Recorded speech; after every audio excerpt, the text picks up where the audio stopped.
your listeners and your viewers. Also live on Western Diamond Television. Scan your Digibox, scan your decoder. Now join this particular conversation. And the national discourse. And I pay Kwenya way so na yenni kan entu ye ho yan ofo na yen hye ho enkran. And I pay enkran hye samon ayetiawa me ba cha otie. Some people dream of success while other people get up every morning and make it happen. Tiebiem enipa bi mu so eye enkunimdie e na afei daache papa ho daye. Na kana se no so se oso daye na wantu ho anamon wa. Ene anka daye no wan so kura no anka mfa so bebrebe no a e wo so. Wamu peso mu di nkunimu wa asetena mu ni abrabom nyina no. Se oso daye ni wi a wonya daje tu daye na waso no ho anamon. Na anamon na wo tu dia fa daye na waso no ho no ene be boa no apem na akọ nanimu ama nkunimu dia waso ho daye no atimi aye adwuma. Eti anopay minim daye a waso and clearly se wo so daye na wantu ho anamon a ene e kame atse ne sabia buru emum aso daye esenitrim enti daye a waso no enne day anopay maba mi nse unkran se Shasia na tu wanamon. O shebi biasia shasia from 1. Kakran be pem dia ko animu. Na akasa wo twen ama niema wo ye nyina no aba be ka won sansa watu wo daye so ho anamon wa. Wanhwe yi adaye na waso na ntimi mamuda. Enti no pay se wo be so daye na wa shasia tu daye a wo so ye ho anamon wa. Enka edinkurimdie mapa ena ebe brewo. Enti tie. Some people dream of success while other people get up every morning and make it happen. Let's make the dream happen. Diana Awasuno, Kikania Messiani, Shebibiase, then Kosise a Danny Bakwa Yano. Trust me. O Tredi Ampo Yanko Pom Basayada Mokwami or Bokwine to be a quine yeno. Or be a quine Cashebi Ama. Ama would die a sono at me abem. And I pay. Ye jina we suni amo bibia achi na ya sanso amamo akwaba kese pa.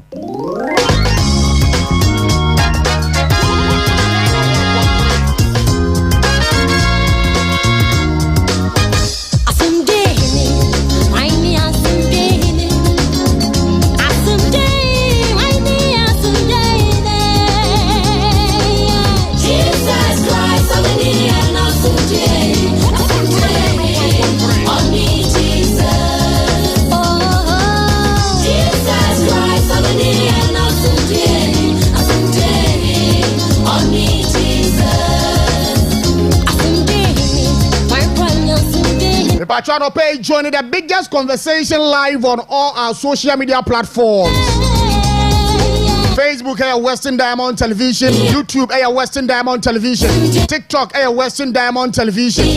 I feel for WhatsApp and a text message 0248 071 174 0248 071 174. We have a lot to discuss this morning. Professor, it is going to interest you. Etu dia nyada jitamu kuchu. Natina fidie na chi. Na yentie ensamwa hodua enye. Na watwe embese no ko ye no na wie yemu de ba ye na afei na watwe ahye ase nei. Ensamwa hodua enamu a eno nso eba. About you pay the Interior Minister Ononyamfo Muhammad Muntaka Mubarak Aswasi Emra Sebedwani e wa Ashanti region. What you better just say is President John Dramani Mahama ne 24-hour economy policy no ebe jina ne nice na aye yie pa dia. And ya nice say wotimi bo modern na was setting up a 24-hour police unit ebe support to the 24-hour economy. Waka say na me di to just say ene ebuo number of police personnel ye here as a nation. And then I can say, okay, the police to people ratio Senate ye. Police ni ba kubiano ni padu do sena wamu ebo wamu hobai ewo memu hase. Say 24-hour economy ni be jina ye di kanka it dwells on three major or key programs. One, electricity power. Two, transport system. And three, security.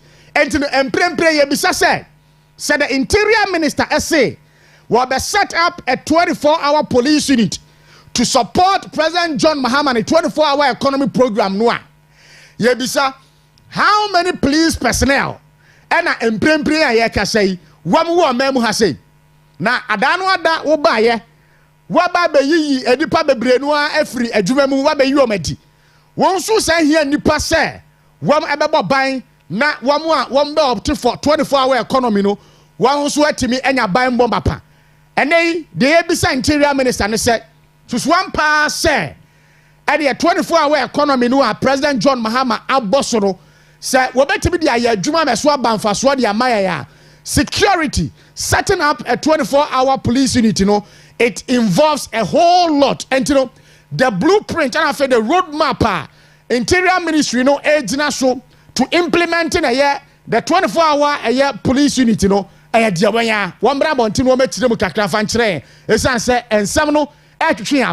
any case, the 24-hour economy, a sustainable part, and anka abayin first budget or the betu gano. And can say at least Yehunu a yet Sikadudua and they work not what they are running 24-hour economy no and all that change and your program no and who else and croneba but utie a yet Dr. Kezel Atuba force in D and Dan Wadam Rasebe Fia wa mahu what near Kafa 24-hour economy na hone set and yet walk up Nanche Wabesan Swade and who enkrata and home comabo Akom Rasebe Fie. Now, stress what the PM Rasaba Fia. Dom Kumani Dom Cassian Yano, anti Omachi, na any and she say, oh, Yano, woman to me, and to the Kama Pana, Yansha says, ya ran a 24-hour economy. I say, the Atosu be able to say, and once you can say, Yano, and may I can say, and yet, said, Woko PM Rasaba Fia, no Kobohun Kra, and not what the Ebeba. Now, who does that? As a serious country, yeah, and yet, a so-called 24-hour economy, a year the trump card for the victory of President John Dramani Mahama. As we speak now, there is no blueprint, there is no roadmap for the so-called 24-hour economy. Abusia, near any airbano, see, yena ye fee near the any tumubi. Na yedi won command ye company for agencies to say, oh, opposition our campaign, no, about 24-hour economy, so no, wow, we went to Yanchim. When Crawford a better than Munyan, and the Enchiremua, Nebi Mudinamano, a different from one day and Chiremune Bayano, and a Drubin Pono. Johnson has said, Katiaka said, 24-hour economy, no more be Anchirem. Yanyama President John Mahama, or no one did the policy yaba, no Embra and Mechiremu. We called for a blueprint, we called for a roadmap with regards to a year the 24-hour economy. Ya bono, Yantihe, and now Babemua. Anka o first budget statement and economic policy no anka yehwe no say we take this opportunity no na watimi every 24-hour economy hu komo nyina no atimi de awuramu enso no yehunu sa enei the Interior Minister said and ye will be set up a 24-hour police unit e support 24-hour economy we no eye te say ne wo to pa e de agudantuo mu mfaso bia enimu a abusua ebeba e de amba wo eno da nchan so a the Attorney General, Dr. Dominic Akuritinga Ayine. Oral, Operation Recover All Loot reporter Adanwada, Okude Twa Black Wanomu, Martin Pebumu, Remona Chamu, Kofi Buachemu, ni omo maka. Extra nkrata here say any at the master tienye. Na wamuko presented ma President John Dramani Mahama no. And wakachi Attorney General say wonya da agina wonkomu yie. Na one share Jumase. And they, Yanyan Tiasa, and that day, and that Jua day, the Attorney General, ever brief the media on a year investigation with regards to the oral report. So far, do our Timia and Afe, and summoning Koma, a Frimua Eba. Yanayati Asudi Yebetie. Na Yetia, Yebe Frima Banyan, Yamia Duma or Tinano, Yesim Konya, Yebedu Bontino. The Attorney General, Dr. Dominic Akuritinga Ayini. And here I can say he's expected to brief the media on a year oral investigation. ene a day. What is your opinion with regards to Attorney General and some of our expectations? And so dear we are somewhere and I don't pay Ghana for the do one no to whom pentum kwano omubisa se adano ada wo ba high profile criminal cases nyina no de na NDC for involved nyina no wa betwetwa ni nyina musim faso bia ni so na oral amanfo opinions me se misusu se we abokro no misusu se we abokro no eno na obetimi de aye adwuma na wetimi agi sika sebia buru mususu se akodi nipa bi mbotomu no yo man sika no ena mbetimi anam so agi sika ndi ama o man na abusua ye nyina ya fi ani a ye hwe na se womo atwa sabi na otiam no mantia ene ye nyina ye be di ni ya hwe omo womo ya no omo kosi ba bia ebeda ni a precedence a ene aban a ebeba nyina no nso no eba be di so entino ema ne nya nwanwa aban foforo bi ba 2028 akwa aban foforo bi ba no nso no ebia high profile criminal cases a involve ne nkrofo bi wono nso ba be kika se emfaso bi ani so no otwetwamu a yempese enne aban mu mpanimfo bi ebe bio ma no akasa. Yes, because presidents are aban ya otisho yi set enso no very very dangerous to yen democracy and afei the fight against corruption as a nation. And we are expecting Dr. Dominic Akuritinga Ayini, the Attorney General, say another day we brief the public on a oral investigation. Adano da ene yantia sempa upiemu Ashanti Regina. Abusia edum ejabrane etoho na enkomo a ene akoso we kire na afei ne on record ene de off record no. A chop professor and President John Dramani Mahama, the dumso no ya kan and was it chinchina kind was solve dumso. There is no dumso in this country. Where Timmy are very dumso power crisis in this country, no.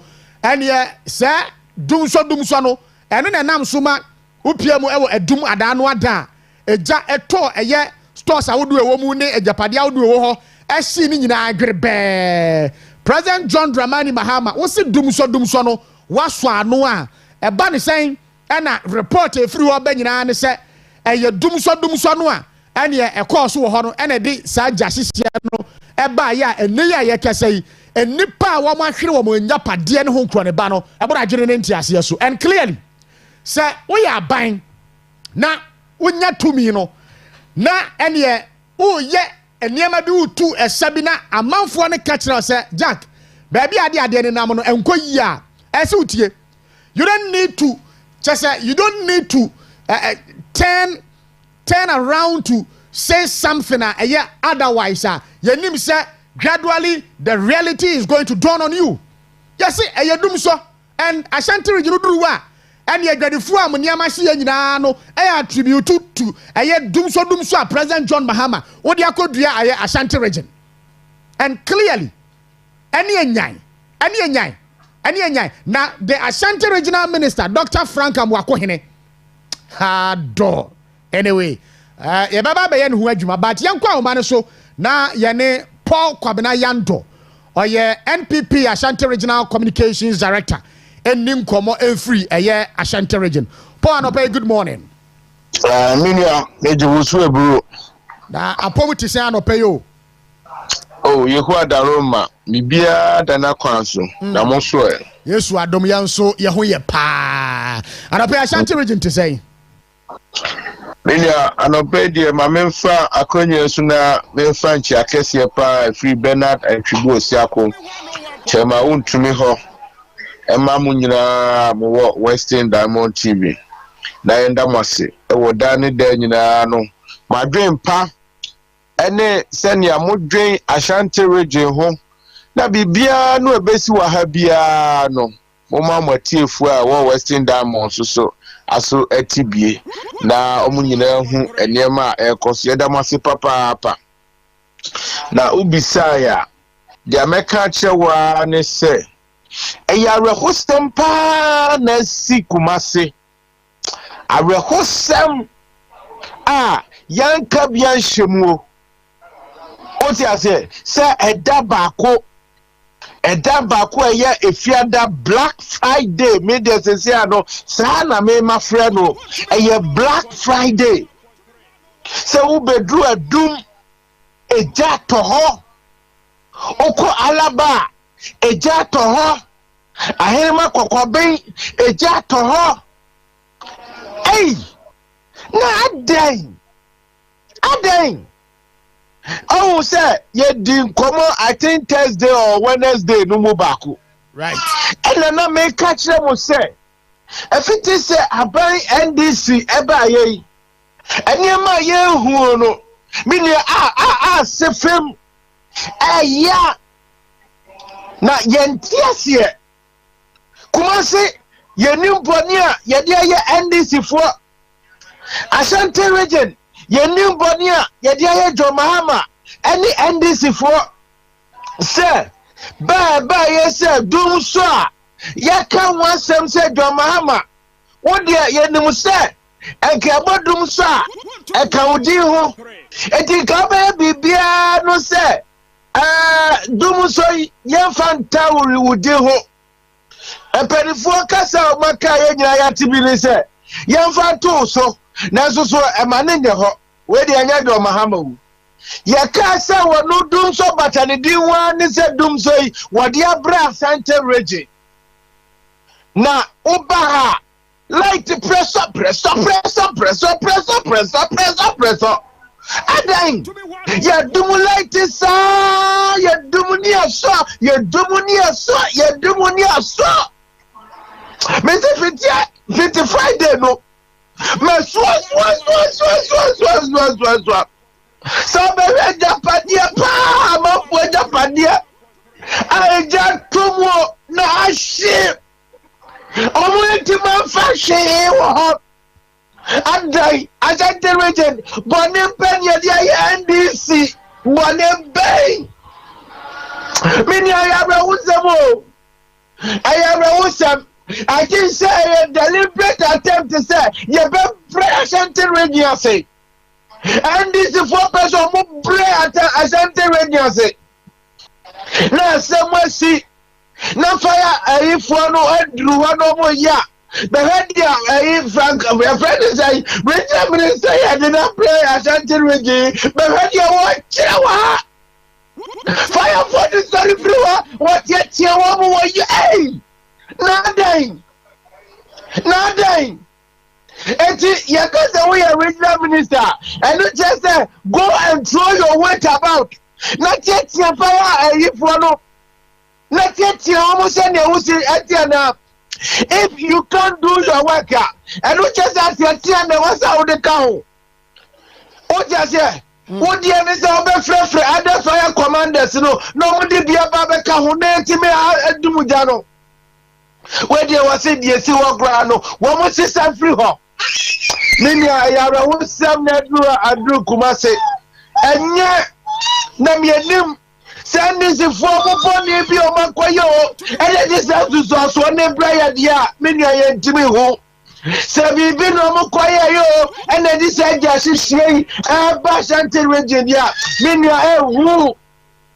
What you say? Na dum so na no din Kumasi adan. Ashanti region ya this for dia ba dia. Okay. And mobile one kasa otumfo kra no energy minister. What ba otumfo nim abeka cha ne say ade a wo ya Ashanti region no. Ya na wo nya biem. What be promising na na.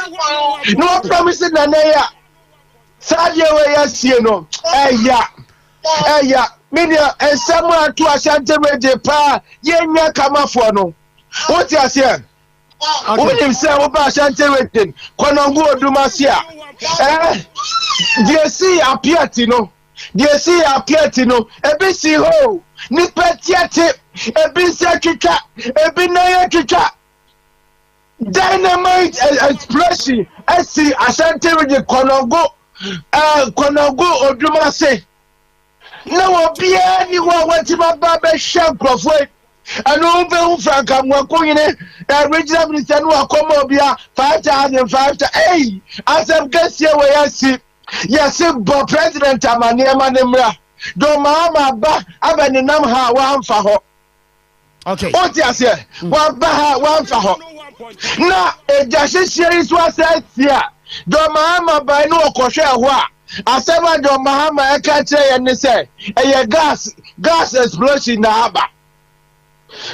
Gas explosion etimi meja timi so say President fire report to be na wunya ya wo kasa asem we sesi ai na wo ya president ya wo de wanu akotu musa no na just the fire report no it cannot contradict the wo kano do mama de da be na wo fire service school a wo de wanu e be to sa asem we mu o ti ase opia so ni se dum so opia ka se dum so na go for sa de o ya ba ahene ma kokobi eje ni nyina hye alaba eje ni nyina hye edwa no ni nyina hye na oba dum so a stores a share jiregu from no me ni Ashanti region yantia sempa right Paul yanhwe free last Friday jano to edum market wa eshi inyapade say inyapade bebre no the Ashanti regional minister after say waba ho a wabekika ne nsam a aspaki more fire with regards to fire service personnel ne ho nkro ne baro wasanso aba ho biem aba behwe ne ekoso after the fire outbreak na obaya ensem biem na wode to asanteman anim wo mo a wo munyapade ehyehye no Minia, edi asemwa no papa ubeti maka. Papa edi so social media regional minister. Ne dia ne se wo akona camera sini so kra. Wo tu ni na camera sini so kra. Enwa no ba ba ya. Wo timi ka rechiche sambia chire obia. Wo timi ka se baba bia chire obia. Na ba he ni peda padi a ahye. Aye timi fa hwe a.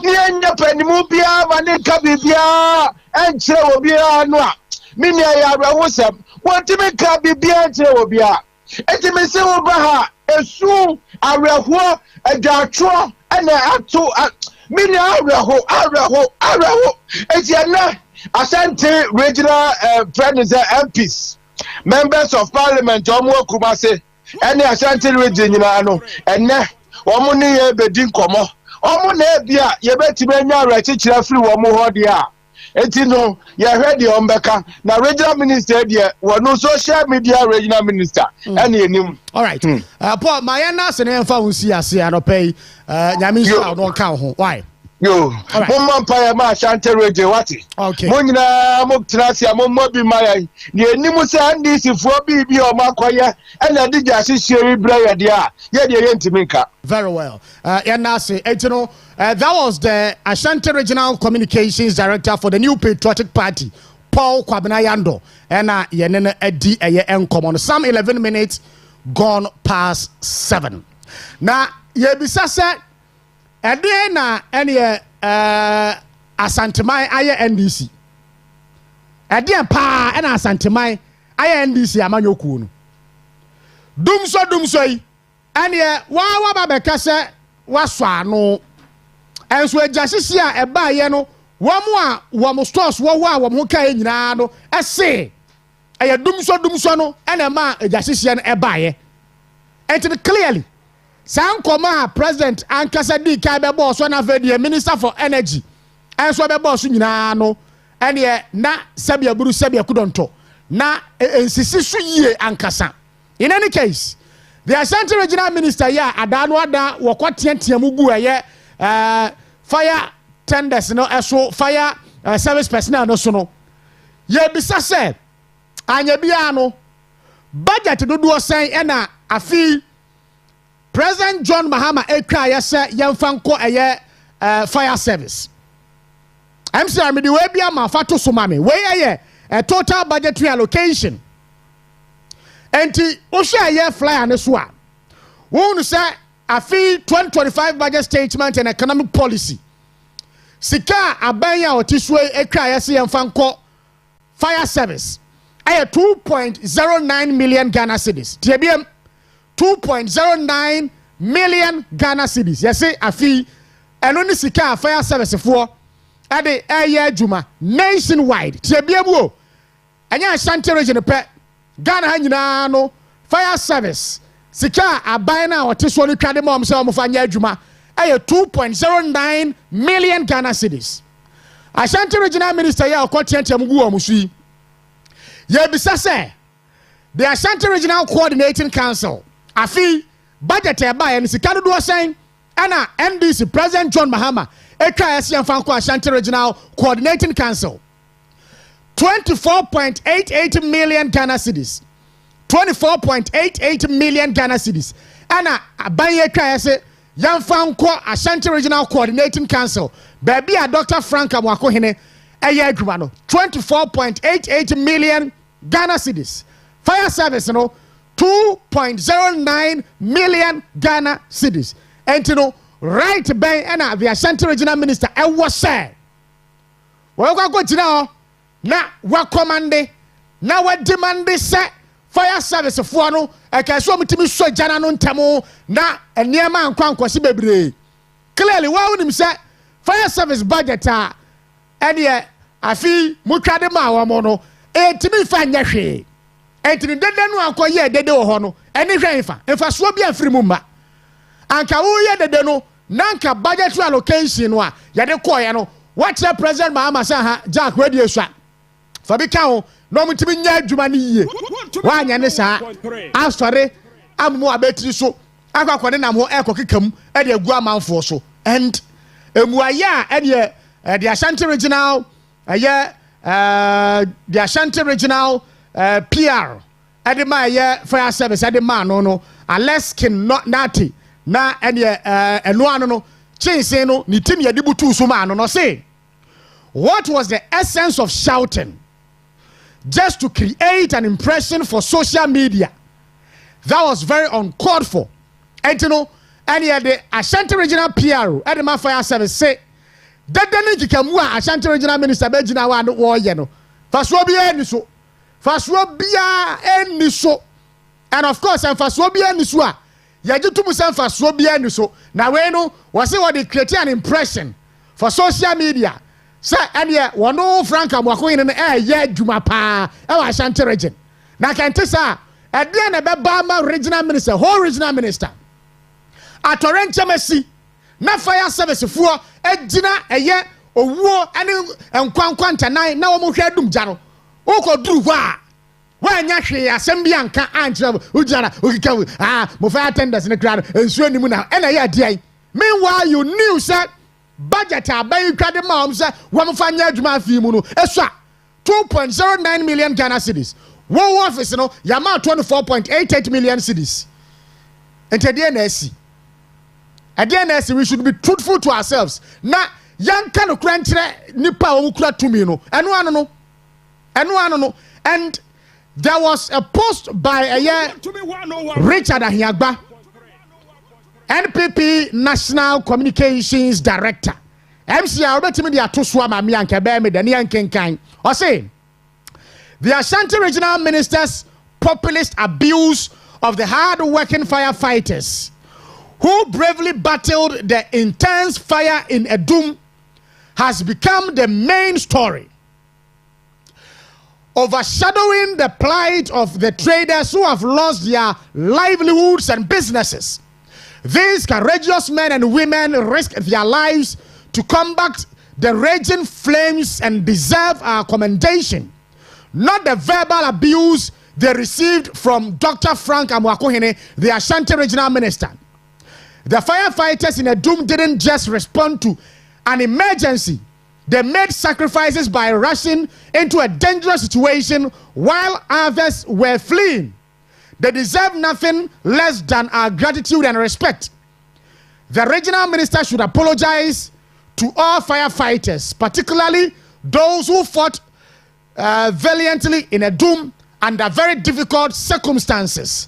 Orion was saying, it is too early for this level of arrogance. And clearly, we share the Ashanti Regional Minister and the posture, we share the Kasayemua, or show a sense of arrogance in discharging his duties to the good people of the Ashanti region.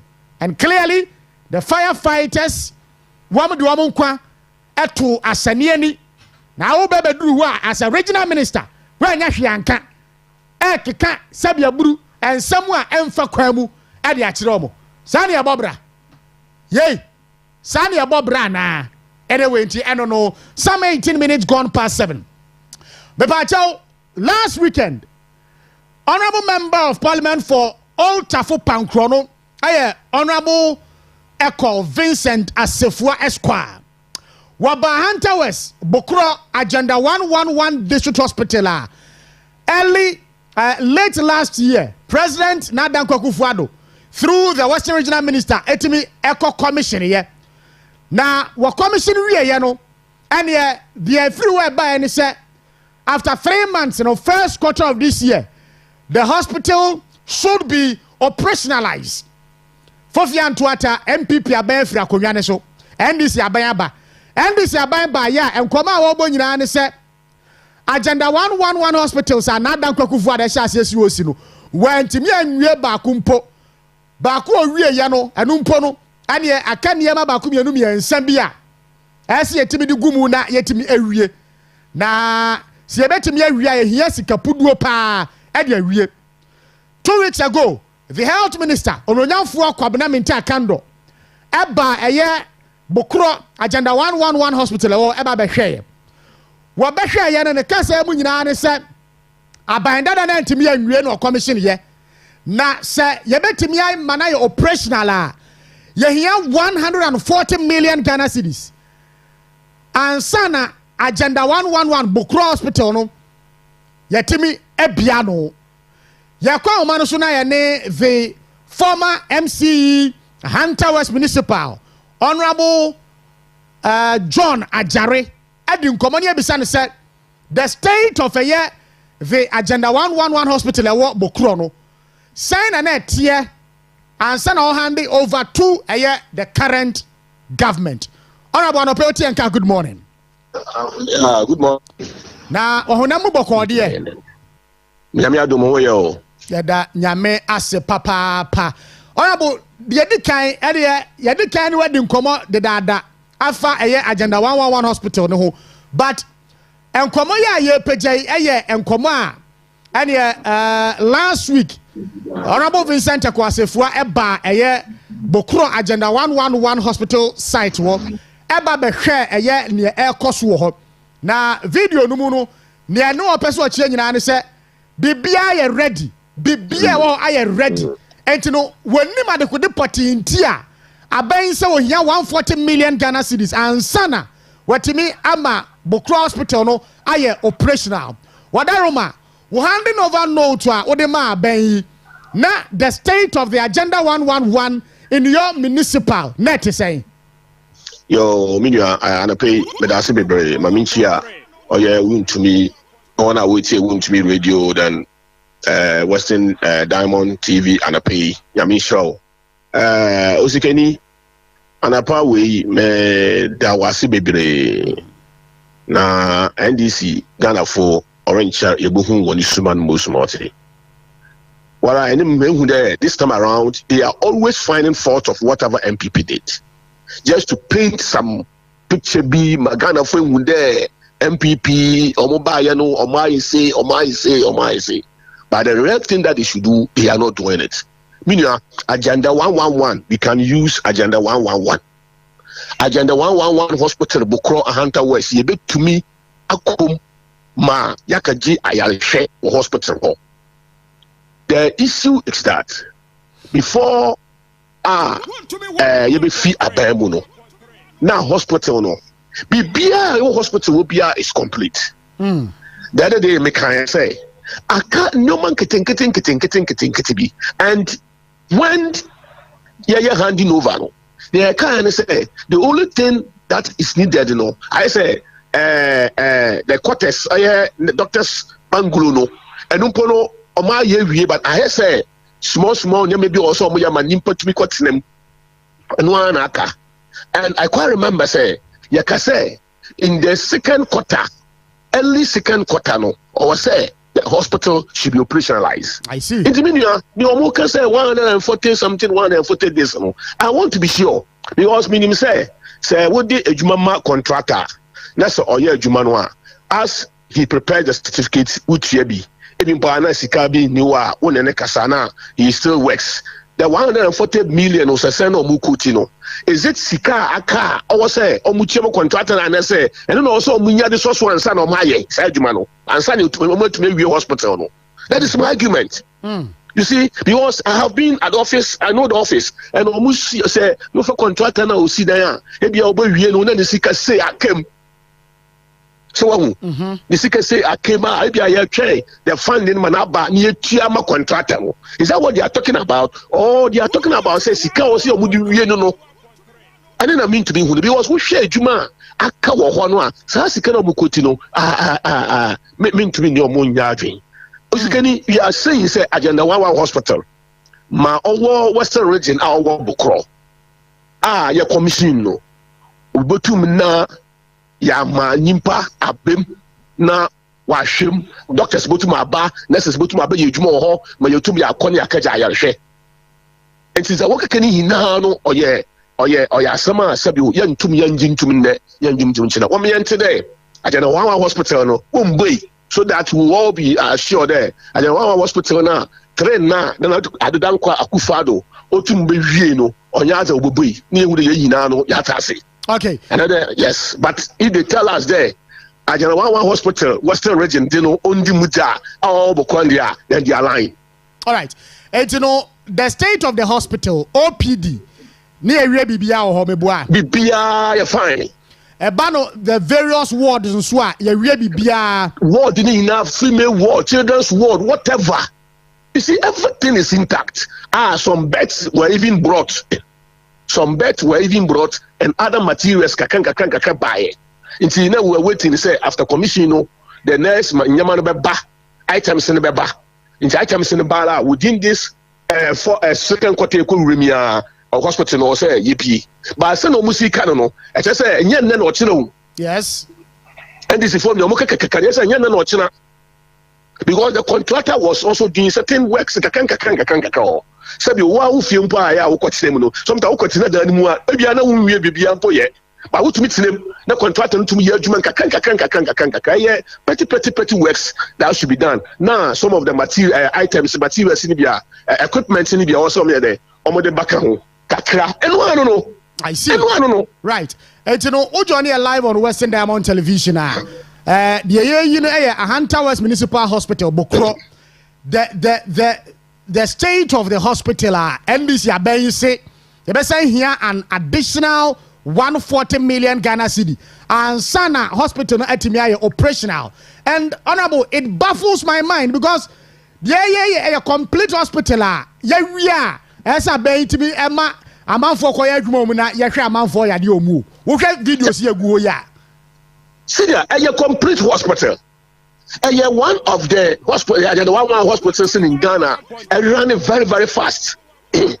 And complete. Look, when you come there, the pictures, the videos, what happened in Accra hospital? You need to conquer it more. But what NDC are telling us, some of them can kind of, or put a question in there. Hospital, they just only maybe but it is wrong. No, in America, there, that 140 million that they are quoting, a Jumana contractors now, Yanaka, say, to come here to complete it. You see, if it is come here to complete it, they are catch to intro. All right. Yes, to come here to complete it, and now to say, contractor no, Jumana, why you know, the CKB also with the man on Mukutis mountain. Because we all know there, a Jumana, Sabio Sikan Jenny, Nakaka, okay. So please, and this won't go by Agenda 111 Hospital John Mahama or Nene MP no. Won't go by Agenda 111 Hospital no. One for doctors and bra, one for nurses and bra. Now a man phone call Ayarshe, one conquer Ayarso. The hospital is completed and we can use it. All right. My main king can Facebook post from a year Honorable Mavis Kuku BCU, MP for Hunter West. 3 weeks ago, the Honorable Health Minister Eba Bokro Hospital, you can say checks, you know. And I'm quoting her, I'll say, I joined the Minister for Health, Honorable Kwabena Minta Kando, to inspect the Agenda 111 project commissioned at Bokro approximately 3 months ago by former President Nana Addo Akufo-Addo prior to the 2024 general election. Following the inspection, the minister stated that an estimated 140 million Ghana cedis would be required to make the hospital fully operational. The keyword is fully operational. Yes. 140 million cedis. And over here, I'm the hospital now fully operational. Hey. Brother, Ghana for na meka de yehinano yehu NDC. Ma whatever. But I want to tell you there, Minya, sa amount no more it is not true and it will never be true. Say some 140 million or more can. I still go back to what I said. Say, Sika Amunia to pay the contractors in the Juma Maya and say Sika Amunia to constitute operational. But what you are brought from much. Let's just say Sika Amunia and hospital no abaye operational, which is wrong. Na hospital is scheduled to Sankran this year. Sankran is scheduled to the amount get take away. It is wrong. And you know NDC4 should come and then commission one for doctors, nurses, one for Mugu Hospital, one year Juma hospital. No, Bibia, you are Accra. You see, go there, come to Bokoro and come and see. You know, one black Bokoro hospital most wanting. NDC first 140 million and Sana are operational.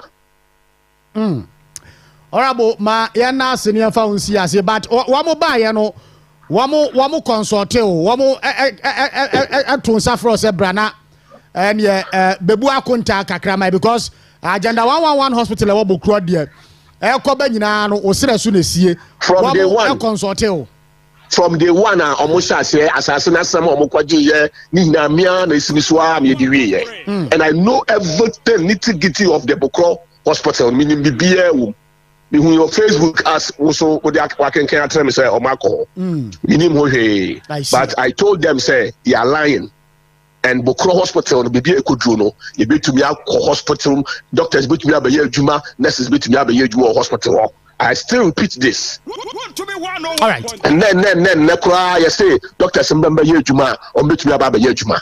Right. Honorable Ma, Yana Senior Founsi, I say, all right.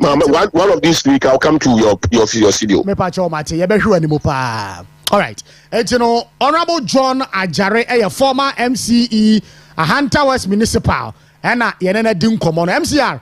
But your video ni to sumami na yenko tie commentary ya Honorable Eko Vincent Asefua emma ye edefa Bokro Agenda 111 hospital no a abenya watisuai buapayo no yo sadie yo ye de enim hospital no amu ni sika do se na edisi ye na wo pe 140 million emma hospital na aye operational. Who does that? Johnny live on Western Diamond Television na yenko tie eye Honorable Eko Vincent Asefua Emra Sisia.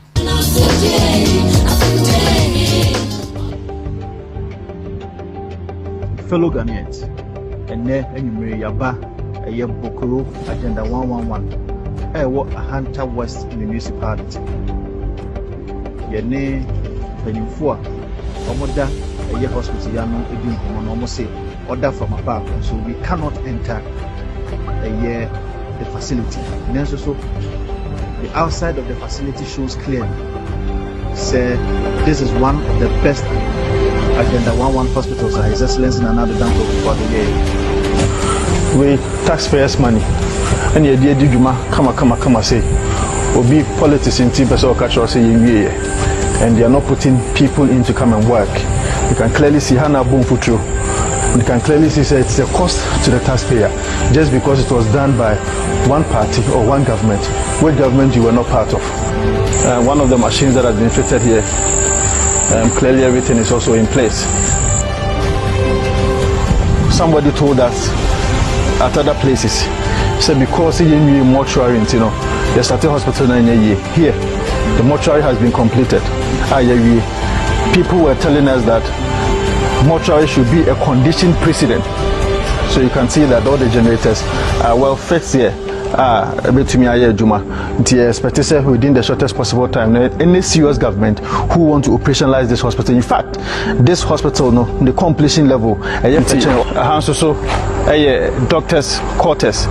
If any doctor or nurse or any medical practitioner is posted to this place, all these quarters has been completed. And you may have Bokoro and now Bokoro in the Hunter West municipality in the Western region. This facility just a economy, and so if anybody tells you that this facility is incomplete, if anybody tells you that this facility cannot be operationalized, that person is lying to you. Honorable Minister Azaka said, a mortuary one way or the other, any mortuary they into me a day, operationalize the hospital. I said it that a mortuary cannot be a condition precedent for us to be able to operationalize a hospital. However, in this hospital, you mortuary, no. So why is the minister not allowing us to operationalize this hospital? Or why is the minister not operationalizing this hospital? I charge the government and the NDC to make sure say the Bokoro Agenda 111 hospital that is situated in the Hunter West municipality is ready. It has been commissioned. Please post human beings here. Why are we wasting taxpayers' money? Is it because it is not our government that did it? Why? We cannot allow this to happen. In creating jobs, because His Excellency the President, you told us that you are going to create jobs. This is not the way, or this cannot be the strategy for you to be able to create jobs. Thank you.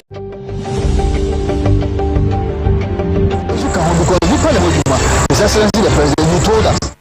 Okay, and you know, that was Honorable Echo Vincent Asifua. Mrasibedwani awo eye Otafo Pankrono na oba eye Western region na oko Hunter West Municipal Bokro Agenda 111 Hospital project no woko eko hweye na ene oye ho video e de ebre. Nti clearly a chop say is either the health minister or the president himself ena enia ye kasei wamo empeso mbeka no kure e de akire Ghana fo mortuary enye ade ntia ensese hospital yesi ni fufuro yentimi nkonko bia no anya bia no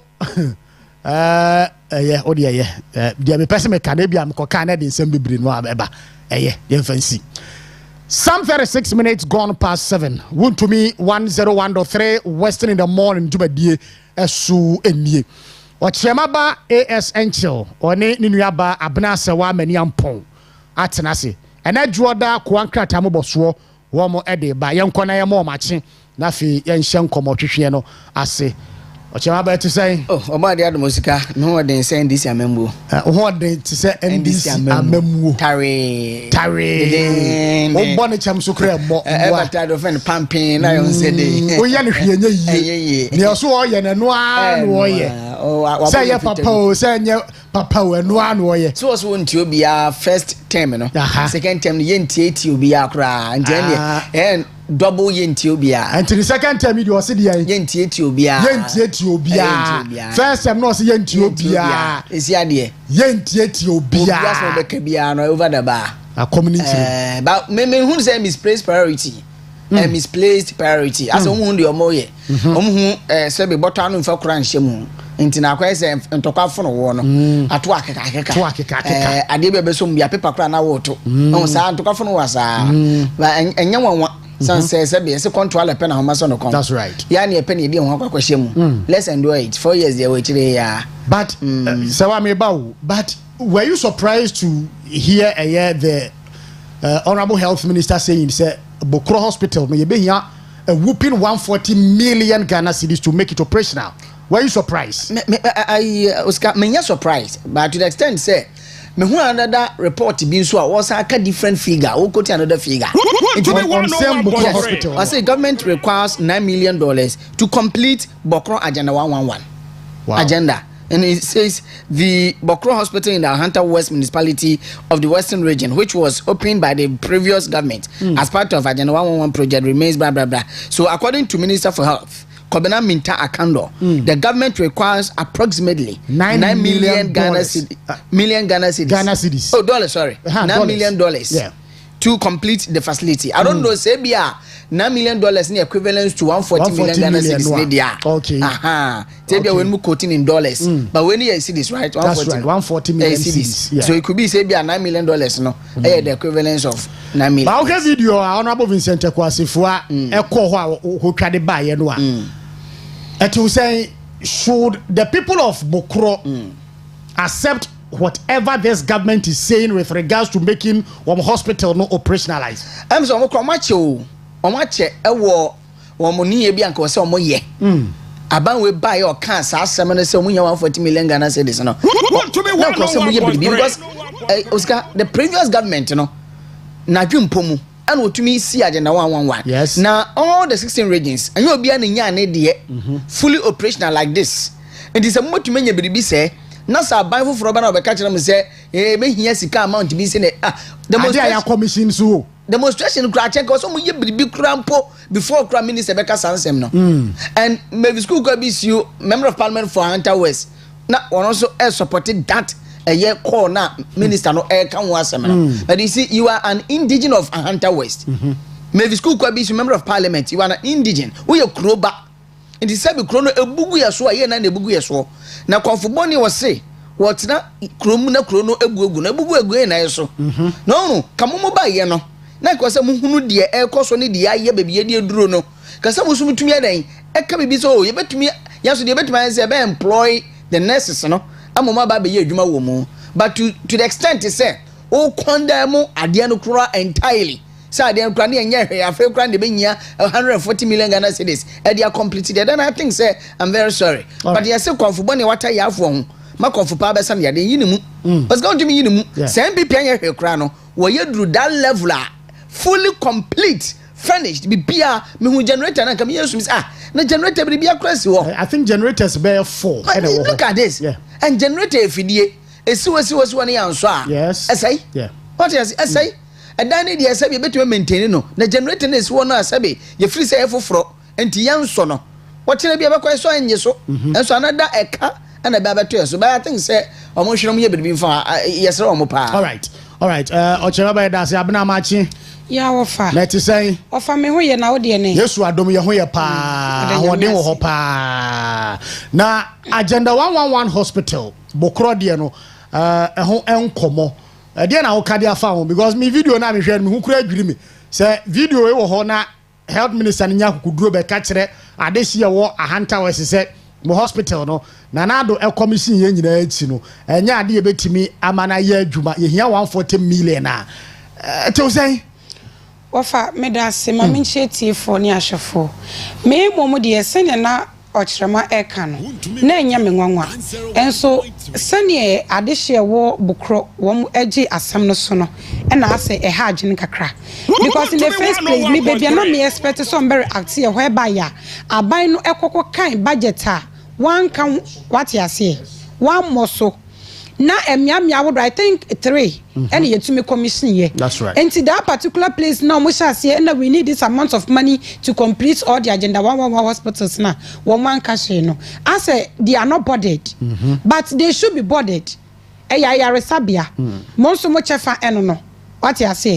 And adia bakwa e ma ye say this current government no omun kan crunch government for say when they were going to commission the hospital the previous government na central for kan ho bi yes and central for ye na be bo amane say ni ye hu ye e wo ho no ma ye hu so a facility e fully furnished ye betumi afa nurse for akoye adwuma wo enti sa wo ba na wo beka different thing ya kire ya na che sa wo aban dada ne dwumadi a wodi ye no won pese wo be wiama Ghana fo nya so mfa so wafa meme woni say it's an excuse a omode mayen say ne be ya nurse for ne yemfa wadwumem no because mo share bo say mo beba be wie na mo fa nurse for ne doctor for akoye adwuma wom so wo mo aben yo maka kire so ye wie ye no ye wie ya betumi akase yemfa nkoye adwuma wom untumi so these are some of the excuses that the government is giving us but I think say we no can say a Hunter West ahemfo no sore no mo kasafa ho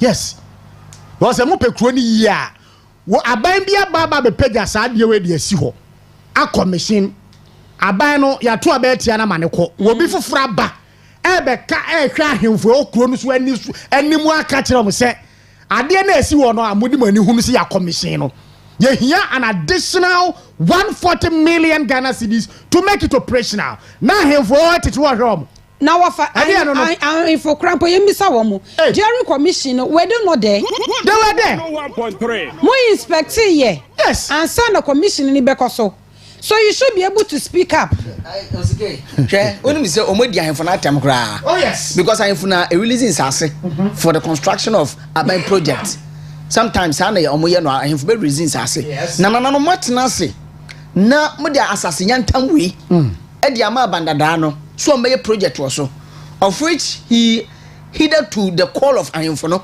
ecosys this edifice this gargantuan adanya exists way osika na aban efiri so na no masase no mo hwesa asase no ebe kwa because edan na esi wo no sebe project bia won life span internet way so na yen yusu no se edan kro usisi wo na so obi ankotena mu a start say edan no. What's a cracks as I said them near them because enimpa and utilize it. Say utilize it and can no better so problem ya ba ntia den yem patch. That's right. It na no masas na mo de ma NPP abandada no NDC ba ye no one masas na yakwa because eden ya wo kukuru disi so no senka nya kai yemma wo mo ye helpers na be yedmo no mo say da bi edan ye say here additional 140 million Ghana cedis. But you see me kuta budget 19th August 2021 budget that's the media budget almost every can budget is sound ko bun konta 6 month time na was say abanu release 600 million Ghana cedis in 2020 for the construction of agenda 111 into amount abanu release here 600 million Ghana cedis now I don't know faces okay so for almost am bank account a year BOG Bank of Ghana account for the district and regional hospital project that is agenda 111 so about from no omu chem say sika na 36 million Ghana cedis and I'm starting here for this mobilization of construction no it is me person me use amount no 600 million Ghana cedis and abani try to was say infrastructure fancy agenda 111 ni bi na sabi me ensampo and in any case to me kra no a commission here with such amount of which I know say ni na no mu use ye na sa wo ba ya ba ko pe no wo ya 140 million Ghana cedis. What is this? Ada mo dia mo fi say agenda 111 na ye na te say mo dia mo kwaye affordable housing wo your friend is Sagleme no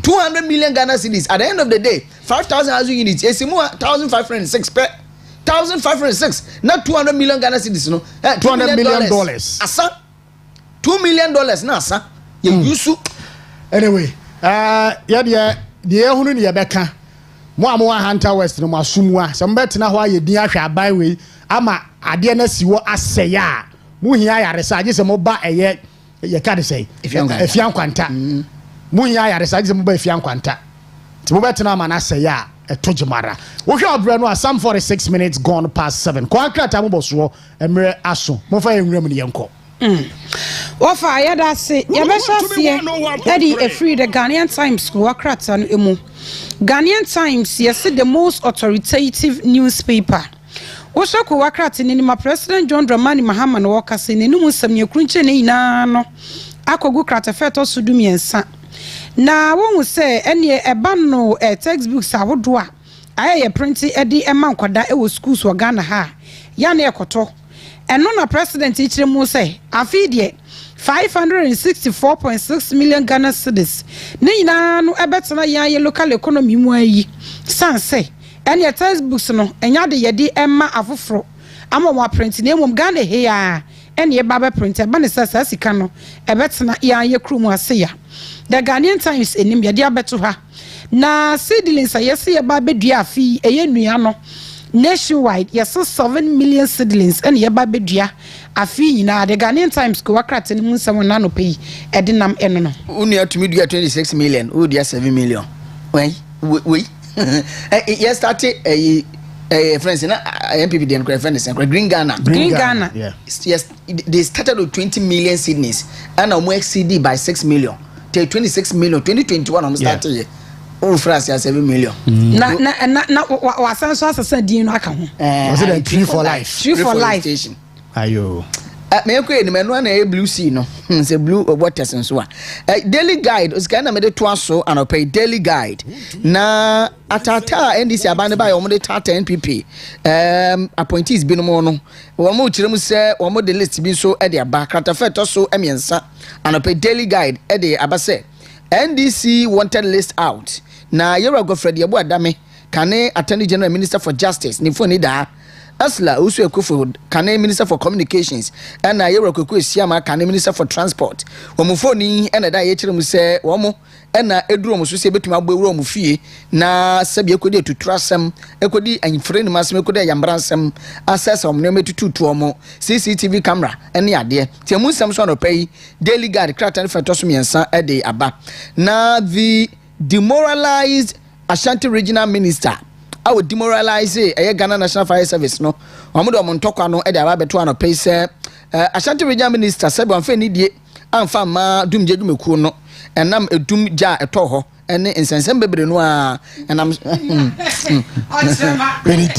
when your videos ni bia hwe o ma hwe ne kasa ne ehun tete o de hweniti nzem hunu kwa hweniti abrante mbuai nzem hunu kwa ma share video in fact it was this womuade akura womuade that useful exuberance no bebunu nnewa bi wonu mu asebe wantumi ankio ana de bewura mu as regional minister basa won pia sa youthful one one into abi o no onya de ote wona awo kire na wo as a minister a whole regional minister wakona amanfo e de wo nkwa ato asane ni edum ja wanya sabe nyansa sem bia anka nkire wo wo se de tank na esisi won de mo de tank be so ma na kire se na mo ye adwuma bia ma mo nka nkire me se a system failure. Can you imagine this? Why didn't you tell me say mo nya akade me wa no ma be ka kire mo say 15 years and nyama e be more than 15 years akade o mo use no it be more than 15 years. Say, when we say we have something we call piece to camera. Yet here, say you share camera. Ni mama when we saw no cre. What me humanim. When he was speaking, no was the camera. Staggering event. You understand? Onon wo chat wo yam ye so wo ye say. As we all know, social media minister. Obi ane na adwuma mu brofo. Ofa. Wo we ye doctor ni. Ade ba ko ono anka say ye gu n'ani mu ase wo san so kwotena se na wo sua de ne say. Fire service for omo kwakodum jamudru scene wa they have something they call the base tender. Yes. And free scene what da kwapem so madum je na wie eno na e wo ho ma woteatea wo mo say adenti na esi wo eno no ensuo wo mo ensuo ni mo e wo say esi ho na woteatea wo mo teatea wo mo they were at post before you became the regional minister. But I don't say asemi so kai ye me ya power say asemi o kan na ye me ya power say enne mon tro na motadie no ehun be dedi as a regional minister because mon na ya mudie no chese ehye utim from kwada abrem se me nkwada asem ya na e ka no ye nkwada abrem se aya dum je dum eko na e ba tank na ensuo nim ni ade no when you do this level still na ehye utim se won be dum ja ensuo ni tank nim na hwan na eko efo mo jan sika wo fie na wo san akwa wi nwura na ohun but under a normal circumstance Ashanti regional minister so comment we are or pass he should as a matter of urgency render an unqualified apology to the Ghana National Fire Service. He's not ready to do that. Yes, because Okachene say Alex Kenate ANPP ni no question the post bi no na just Okase John Dramani mama. What the hell, man? Yeah, ma very soon they'll start fighting that guy. Oh yes. It does not transfer. But one he should know better say Fire Service a fee budget 2025 sika mutwade ma National Fire Service 2.09 million Ghana cedis. Wo regional coordinating council hono ya amount 24.88 million cedis. Adwuma be na this scan here. Na wakoduru be be edum ja. Wasan so anya akukuduro ekokasa wo mu du wo nkwa ato insane ani no animu se wo mu chese ede anie won se wofa eja ne ebi da so hia na pa ye kasa yi. Oh yes, ebi hye ekum wo mu sunsum na wo mo de call ho so mo kwakwa ye adwuma no. You don't talk to our service personnel like that. You see, and President Mahama call you know, amanfo am niama hye ye ne se waba wonim said dum so no wo de baaye no eno ena di gya no ato ho a ahye niema na ko gina ba bia aka say there is no dum so ade anie wo man ba ne agitire ne san enti a whole president and afei the minister for energy mo hwe Ghana fo anim edi ntro kire omo san ya di titire o man no and you still got people to defend this. And the original minister, and you still got people to. This is the type of minister that we want. They are buying a papa penny or buy over the Matamoda. They are buying Wakaseti and penny for our region. Muda. I am my young can of cray. Naya Chitra mine. I was going to crack crown. The Amide a daily garden say, Esiano, Yeramuta Kamubarak. Parliament sermon so ombra no be yin sem ya no fa no yewra governor kan governor adison fie na tutwafo bowura o Richard Jakwane ne nkrofo bowura wo no o me yin sem ya no cha no pe daily guide in some of the abanie me to also edi a free the new trust ko wakrata no emu na KMA ene PM o honom ene waka President John Dramani Mahama se wonyentam na Kumasi mayor no ni nomination onye ntentem sane ye beya adehia wo mo enwema hyehye no wo betumi restore wo mo eda the new trust ko wakrate nanim e wo ha sei na adwosafo ni foni da ha say yes na wo twim nso ko wakwa santimantem o ene to radio tour from one station to the other wakorante wakokekansam e wo honom yes sa abrede wa suspend we nyanko aha eno so edako wakrate nanim ha na ada no ade dum omo nyoma hyehye no omo so omo de bibie no ombeka ombeti ase eye dum so ena di eja hyehye ne baye ene nkane ne wo fa yedum ne se pepre sa ena nam so eja ne to mu a wo nyoma hye da ha na ene Ghana National Fire Service PRA ya ono so atete bi edi amane regional ministry was hye firefighters akrampo ye ni health insurance ye ni bibi aboya ho ba ye kroma mo fa enya hwe ada no eja na omukọ hye no enam so manipa ba ko da yere sabi asesi a na wanya asemi anka ma na nto omakoma so se wo mu di ntrọchire all right ensi eno eda the new trust ko wakrate nanim ene anope yemfa the wakrata daily graphic krata okunina yemfa entwaso na daily graphic enimu the banner headline baby ayin ka komu pa no yama mpeni John Dramani Mahama ni foni eda ha na enano tree for life ono muda na di ewo asantimantem ko park ewo ye asantimantem ono nkawe na owie wakasa wo kirim se sa opese owie obi otufime gudie ewo na aba mu a na so ye na point nko ade a they can resign anse we kwakotufime gudie na wo ma ho kwan mo obi bia na wo ye na point ho kwan se aban bia ba mampeni appointed 7,000 appointees ndo ma ho kwan masa akrofo no bia nkotufem agudie no pay krata no de ho nsem e de aba na yana Abubakar Mahama awo ye overlord ewo dagbon ena no ye mampeni ekonsrahwe ewo eye omantifido mantem okosra no na yana kase wo kirem se wo momodi anse Tamale airport no wode beto na gbewa awo ye gbewa palace no peni oda no won fanto no na enye nanum yamhye pa mampeni phone eda hanso no pay krata no daily graphic wo ba mane o krata fa to so du miensa na we susu gba mane efficient shift system no say ebia ebetumi ama we akọ 8 hours we nso akọ 8 hours we nso akọ 8 hours aja na 111 no say ye ne ye nie pa no ebeboa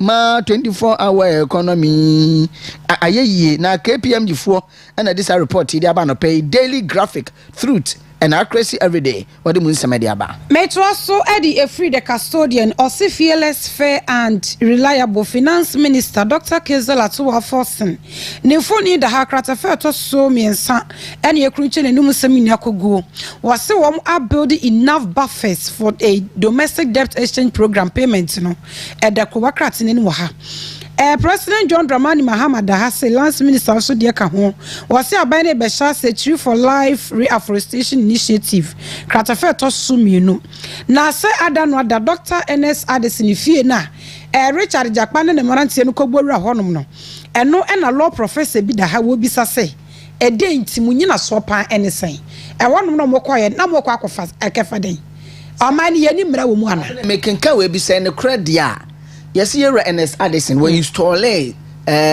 some device be Bank of Ghana ebetumi monitor the activities of Bank of Ghana.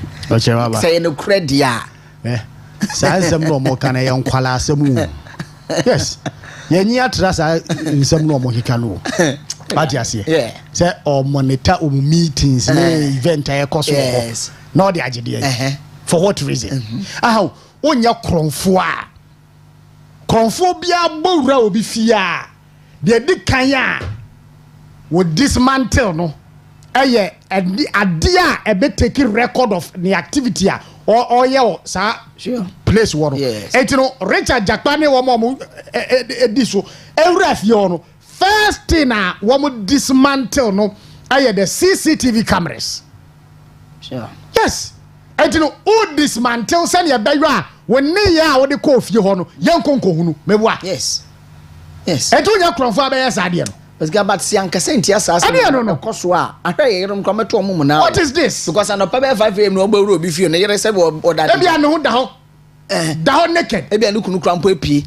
you see you be tempted na abramwa ye bufu plan say mu wura ho a in a Rambo style man loadu pistol side arms adien national security baby adu no national security nka de enim ni say anka akronfo ne womu te amana so atua ana mo beto mo so wre na nye nipa no a wo ko wi ade nipa a wo bo kro no bia what is this suppose for kran nke tumi mo search warrant because say ko that training school near try kan betumi I search police training school no ye try search law ne ade in the police for no was out to do that search see was here the department for and they PID nsumpo ho na national security mo President John Mahama and the allies should be very very careful ye can plane nye plane for the achiro they should be very very careful esa no mo twa na nye wo po bia mana coordinated a whole national security a Richard Jakpa when go checking the background abra no aminum army commander no munu kura no on 2 occasions say akwa we watra be careful yentimi ne nya adwuma enti woman appointment no wanya background checks what is this wafa wa munim ni na enti you want to plunge the country into chaos mebua now a whole national security ade a share Richard Jakpan sase uncoordinated ade na so se besi kupa ade na so se besi soja mukura de yapamo no yes yase oni temama nipa no obi oni temama nipa ana coordinated Ghana ya national security na me fe ebo ne ncheyen yes na me fe ebo ne ncheyen ha dwene Ghana pe me say Ghana pe ana sa niema we obehunu Ghana pe nipa ne track records o make appointment o si na chi kokoye sa nhwehwemu ni nyina na such sensitive portfolio national security coordinator Richard Jakpa chese ye bibia wo mo amanya subanya wo da na de wo aminumu eyi na de pamo no President John Mahama peso a che Ghana force wonimu ana onya we yey really yanyina wa ha ye hwe yanto aso Wontumi radio enti ye the professor no foni ene Dr. Ernest Addison ede ababeto ase na Professor Buedi ene wo ka kira ban se ebeya any state owned enterprises no sectors ahodo very very competitive no wo modern so be privatize kratafe to so miensa e wo the custodian ene de we so e de eba ye na we ne aka ho ya apomodin sam ye say ene ye wunyenya mfihye ne duanan ya na wuta didi a ene de biaje so mechi ye mu yi wuta didi bebre kakra wudidi a ye say e won sunsanso bebre the custodian we wo de saike ya adwene unza si ahokire o manum ye pato entino 40 years no wa ware wo ma what ase aduane abedi ne bebre ni nyina na musika na ekọ no titi aduane die no so na fa sika no ehwe fie eno ano no wo de saike ya adwene o enye bibia ni we bibia ni because some years ago I think say 2012 and 2013 ba no omo did the same report by I say you do 40 years so concern I need the dinner because o matter say say aban foforo na e kan ho asem ebrebe no o na asa ba biom no into no possibility say ho kire dia ho kire ba no ya high very high abno dey ase don't decide here I know say banyansa for ye bunu be that's right ya na enka na say don't decide here into no what the 40 years I say life begins at 40 yeah into that time na say wo bibi ya wo yo e fa say kan nyina nkodidi hey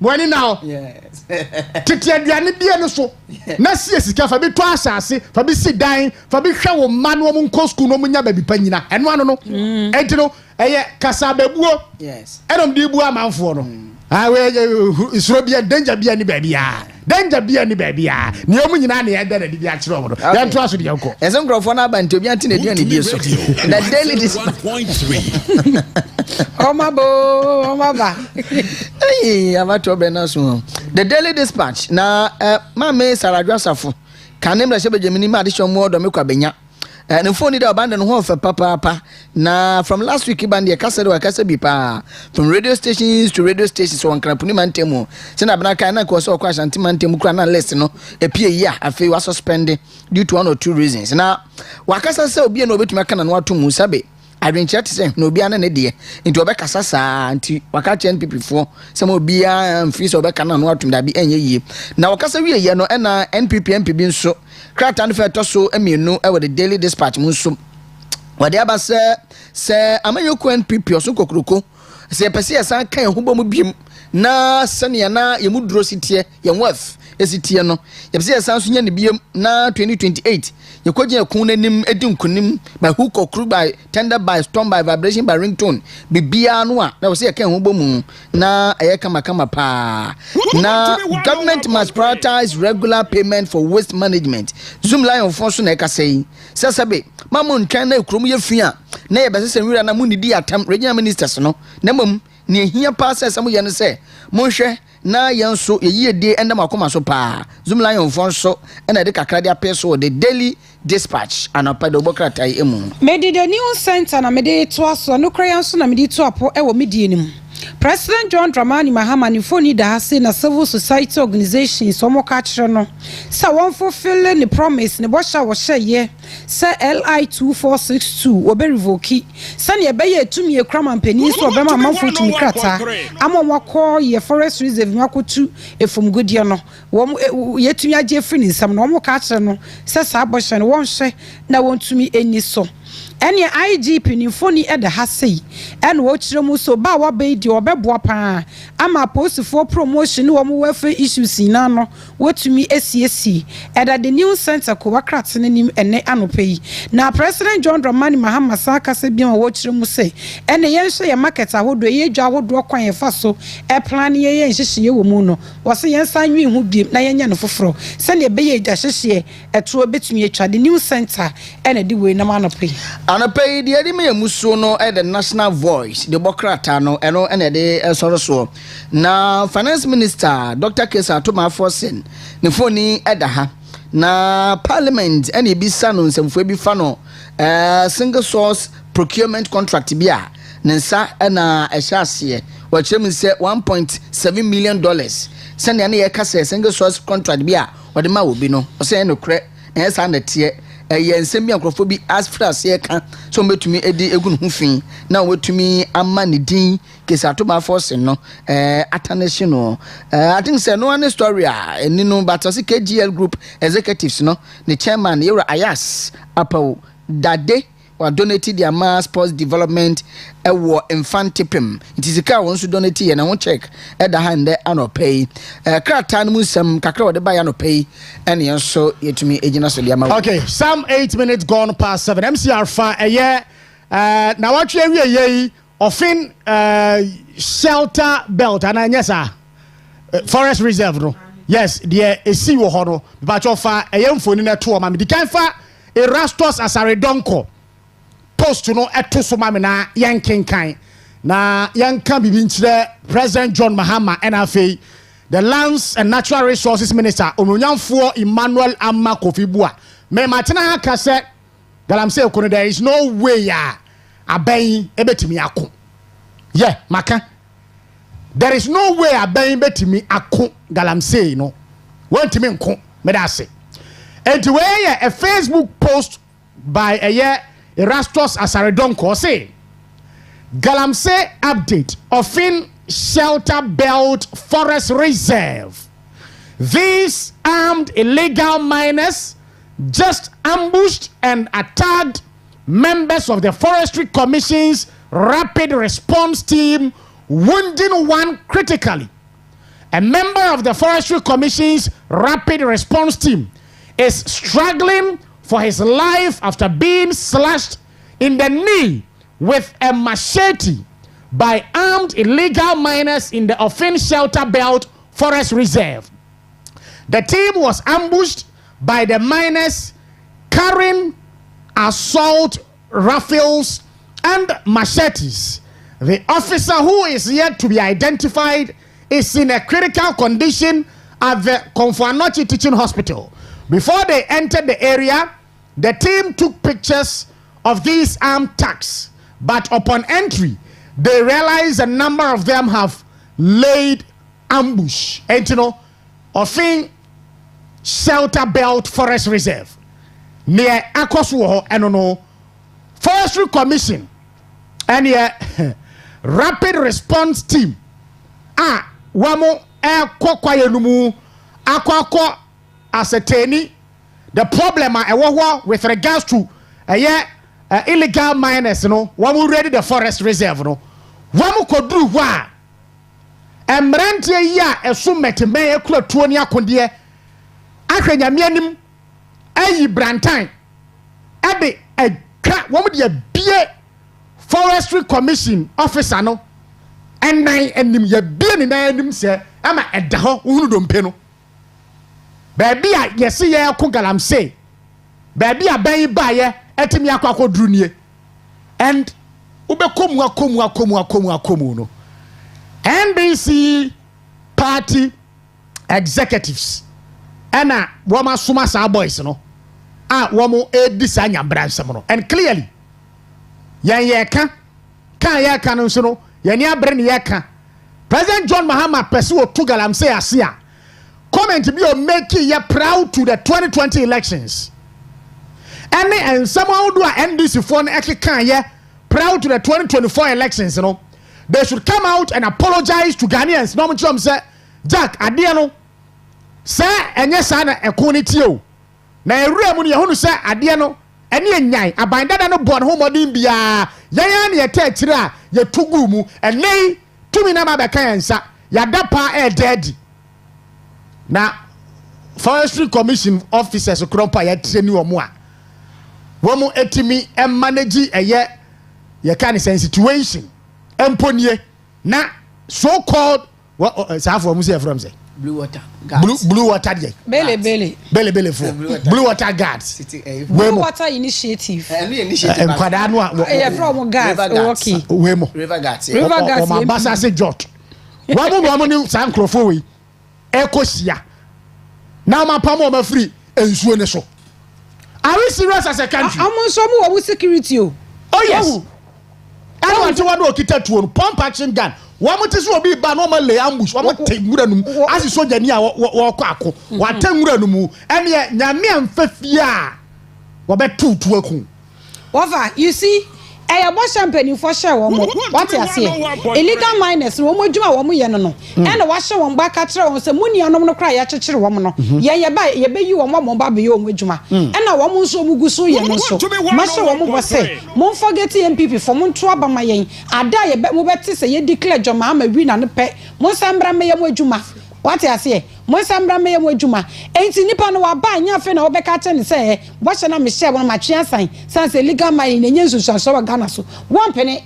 Over this time round, no more bo home. Oh yes. Because this a security guards yes, see omo bo omo by now. MPP time ye hu.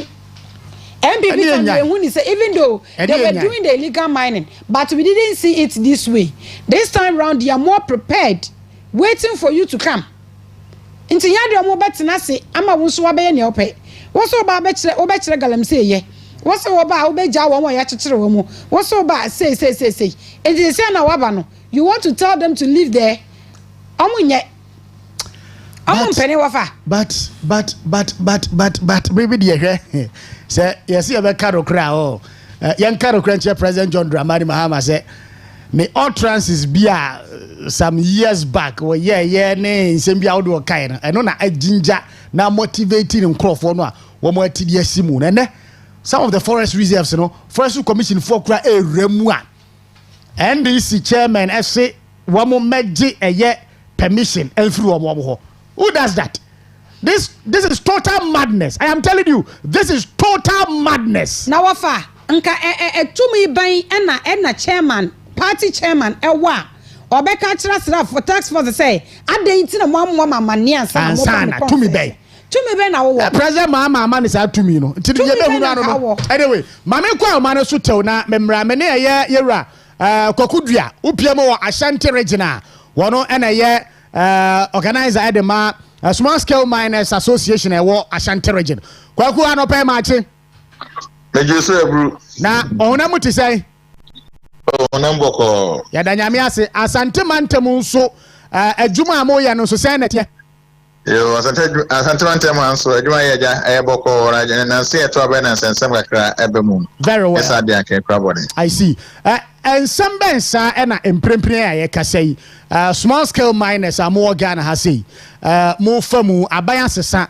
emprempre de na aban ya wo ba ye de aba ene emwa mama dwuma no entimi nkoso yie emfa mamo yo meda span machre otiefo ne wahefo nyina se ubusa sa na ubusa question kese pa aban ba ye problem aye face kese pa wo mpa ye se obi be sorry task force I am a bre aban ne ho party me na de ba ye me chairman timi crofo emra musona omaji diskan na sefo sa de no eye ama de ori ne kese aba oman efrise ye minus no so no sabe omonyamre omo so abo ho because of says omo remu ha akronfo am Robert Smith to show omo so ntino so obi oye man bia no onso obambo kakra ode bobbo no ho ban se de be ya ono so akronfo bi kra to he no so abaye ntinansen amanse south ane amanse west am say IBC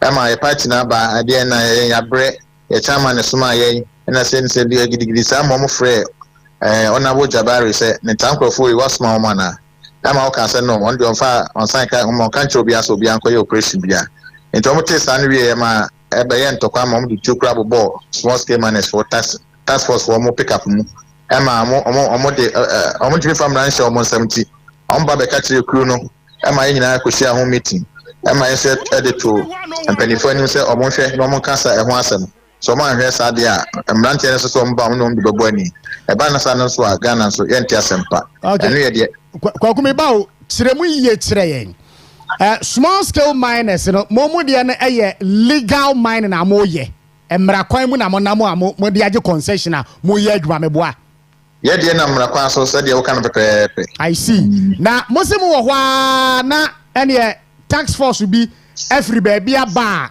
wamo se ene aban mu mpanimfo na asomom se wamo mra eye mo site wo sanete pepe na ese omo chairman for na mo I mean district no omo asmo omo ha to NDC party chairman exactly to waiting by chairman asma ya bre o say ya bre say no ma o so ba o say na me secretary emsma microphone tina ma akwaye beja unhu that's also eba na on pabone for cry frame say Robert Sakra unhu omo if you say ashanso die bia pa bia ni omo ho a omo de ba ti yo sa no makwa ka bi ni ka no de aba to mba san so a basabasa ye no de ba ho nti ma microphone no tetua se no say wa mhwe di ambeto so tua na ne omo ntimi ntra mo mem na ye nyina to aba na ya change government na say omo ye omo adwuma ontimi atwimfa wo mo so ti ba sa de kwakumi ba tax force no womo se NDC chairman for asomom so womo mra site wo no womo ba ede na womo beje se omo ba e sika grete ya omba magiska only be say bia wonya bi fa mo a na so maka say adwuma na ne e ma wonye na so ofudie bi no mo tutu enti no mo tutu tina e ba sa de pinche bebre na de aba enti na ma contact Jabari say no Honorable Jabari say na say una so no on so yi yesterday say there be nyom na esoma obi biara enti na ma yemra ntien so ani abre se yes mo na so mbe sa de ne dia ene mba am so no bebo ani pa enti na aya okay honorable Jabari no wono wo ye hwan a speech coordinator Ashanti region Ashanti regional security coordinator I see enti wo mo ba wo mbe sire sika ma nya bia mo ana wo mo ne mo entokwa sa so mo bre aban no nti so mo so didi na be didi a na se obi adwuma na akodidi sa ne didi enti na man no de na ni bre wo mu ana ma ye nyina ye bompa ye se omo hwe no mo sisa ade na no kwan che se ye mna ntene ni abre papa obi on so wo ngure ma wo to ano de wo ni ahoden sen no eno tene storm se sa ade no ma ban aba ne ya bre aban no ho ya bre we se ho no mesre so ba adwuma ni bia wo ye Ghana ni kwajo krata mineral commission no mo fama na EPA from fama na bi am yes satisfied say utimi to agudi bi na betu bi na yeso bi akwaje na krata be adwuma no no aban aba na famra ntia kentra mo awon ba tesu na do maba busho enom de besi akan apeska dia eno sa na eno ba sa dia ene obi anso be fa no ho adwen eno tina etro ayamom right wadaru ma obuaye kakra abayi ba ye bosumi miensam ana ye wei wo hwe eye anamo a wo tu a wo se wo de elkunde tia illegal mining wo mo ye galamsey no a at small scale miners ne say mo na mo wo eye concessions ahodo no so anamo ya abayi ba wo tu se wo de ebra illegal mining no timo say e be wie yie de yo me das bebre sa I was saying tax was an answer was obra mining ne de nyame anu ode a entimi moa if you say okay ene ya okọ ofro bo asekra kodun kwane na asefo abose kwan ho nyina ballot kwan ho amanfo otu me kra me ye mine nam ti na de na afa de kwan ho sei pa to a kai twam abraye ye ho a ye ka ho asem and so hu sa no ma we na so ma we say e koso a ni nyina ye ma ba na ba fo ni bi na me ka ho tere you because on otu ana otu people bia na so na ba na ba nti se ganam say ni de ubetu ase na so betu ase na the politics be komudia wona de betu ase da if you say nipa na ye na say ye task force small scale task force cry ko hokra na say offer panyipe tumi ni afanhye mo nsem sa enti untimi ka say na wo atwo ho e ba sa be do te yakoko no enti ale enti na ya to aba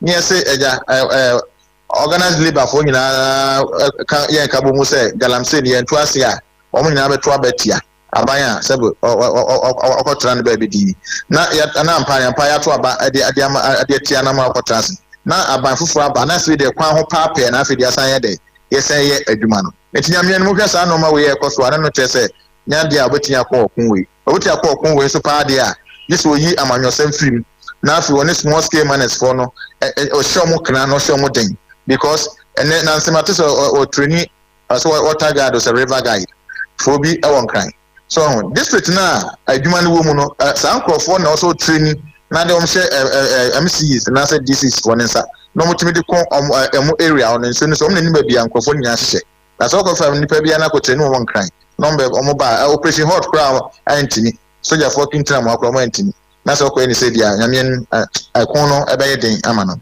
All right. Ya do be see ase na adano ada gold board ho enkomo ni meetings ahodo amokoye no ekoko si sei. Yo, me da bebre. Gold board and then they say I be ho pa because okay your members no get platforms na read no more can. Just say let you say mu be 65% to 70% there. Omo board no so fi say mre bata ho ebio no.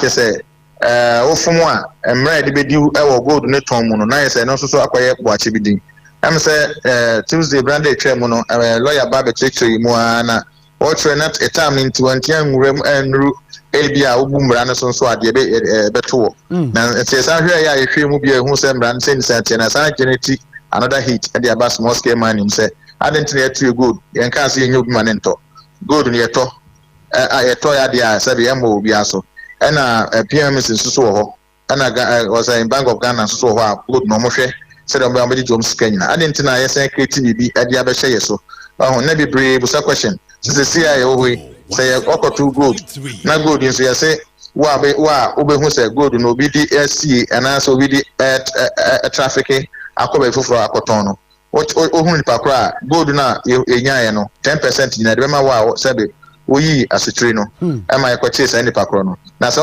yes o can say asem we na so create another business am obi and is any pan woman so na say bi am so good board na say good board buyers no e ho ha say omo to na be lie bo ho into ba Kumasi aba beton no so bi ko yes three say o de adwane free here ba be aba beton na say tiwa eno say bo achi bi tin be say mra no ye pese hunu mu pote because de ekoso no de se ban say say the tenants of the bia hinta say dem de hinta dia mo ay kwan bia so. All right. Kwakuma ya na so yakuya ni mu no bibi san so eto fomu a ye be ba na so na ye no aba be di ho komo. Why? Eso dem was pass on my kwanya me acheche. Very well. Entino kwakudua na ye ne di nkomo no oye Ashanti Regional Organizer Small Scale Miners Association of Ghana na ye na kwadi nkomo no. Some 23 minutes gone past 8. Ye na be na say wan say ye na ochema ba se kwakra tambo so di aba. Dr. Frederick Buahin, a member of the NPP Regional Communications Team. Yeka say, Ofiase. Mepacho information reaching us and say, Nyamia Dumua Monday 31st March 2025. And after Tuesday 1st April 2025. And President John Dramani Mahama, the Interior Ministry said, public holidays to mark Idul Fitr. I'm saying how better me do not to swam me and bear me there. And you know, Ministry of the Interior will say Monday 31st March 2025 and Tuesday 1st April 2025, you know, has been declared as public holidays to mark Idul Fitr. And you know, and so no. Doc, and I pay ma yamuachi or honamu to say. Oscar, Nyamiadum, Yan Huyepa. Yada Nyamiasima, Nesoka Kramamina, I saw no form. Now, I want to say, yes, we are doing Yahoya. Yada Nyamiasi, Oscar. Yahoya pa. Oscar. I am a traffic, you know. I am not day. And Opania no day. Yeah, traffic. And Opania no day. I start wire the other side. That's right. You know, I remember pa no padia. Eddie. Kakra. Obey. The other kind, so far. President John Mahama 3 months in government in the it was saying yes sir first month as here can amount for so early days yet man more time on power ministers in year on power one why so nay we yes and nyina 3 months into NDC John Mahama's administration. Anything to write home about? Oscar, me sanso yenche wo etefo nyina. In fact, during the mornings, I remember Queen of Peace when more specific places are almost every morning. Wuntumi Radio, 101.3 radio or the whole. Wow. Na maso me senior prophet, me yanko prophet Ebenezer Kumsin or Shama. And Pierre Banos on ordinary radio rock akotwo. Me san wa from the that. That's right. Intiminim no hwehwem. That's right. Senior prophet. Oscar, you see, Radio, the government of NDC has been nothing but a very shameless government. Oscar Saturday, Muko, one of the radio stations, na menye NDC ni bekwai. Na made the remarks here that has been shameless. Oh, akwa no befu. Chede Olbokun was studio wa. Because on Tuesday, me say the government has been shameless.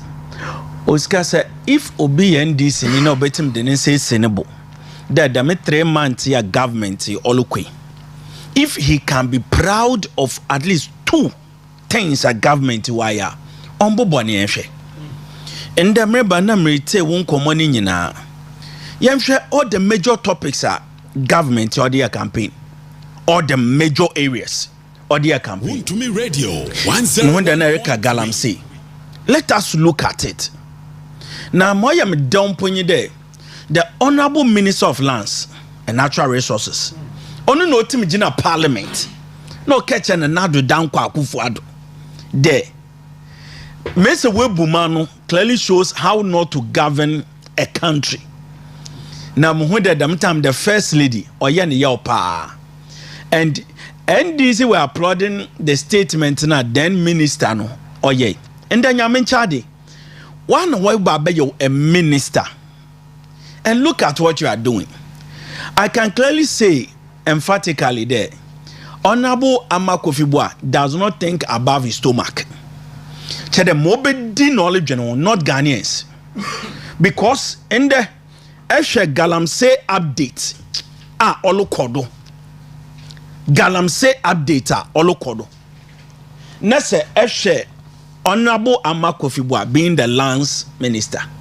Are you happy? I want to look at you in the face. Maybe so there. Are you happy? Now, in the update here, wabeya.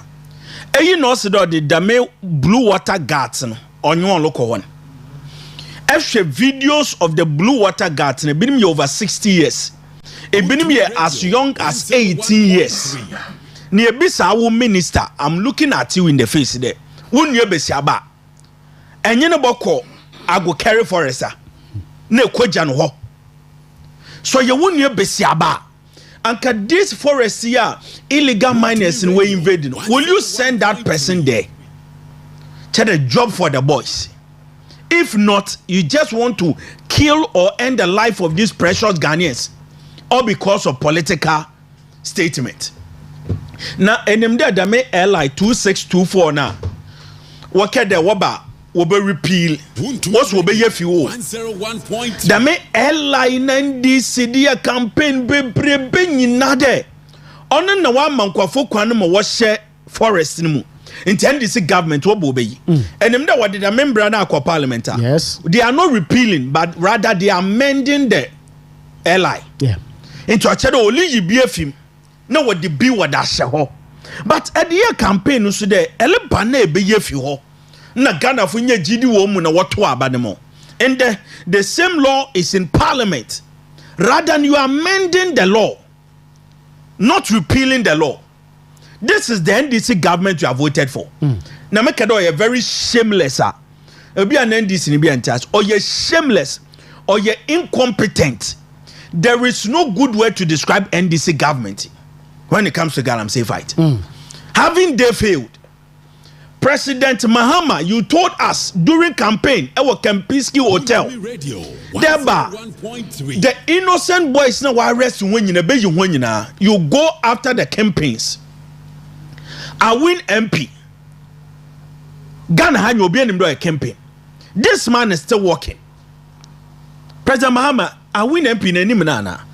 Minister, I win MP no Nimana. That man is working. To the extent that our Win Traditional Council has banned that man from that constituency. Yeah. And that man is still working. Wasa Dunko, NDC constituency chairman Tim Denise Sinebode. Oh my galams sorry, don't a tax force and won't rock chronumu. And what they were born Amania and Sana. Mr. President, with all due respect, Minister of Lands and Natural Resources, with all due respect, and the constituency chairman.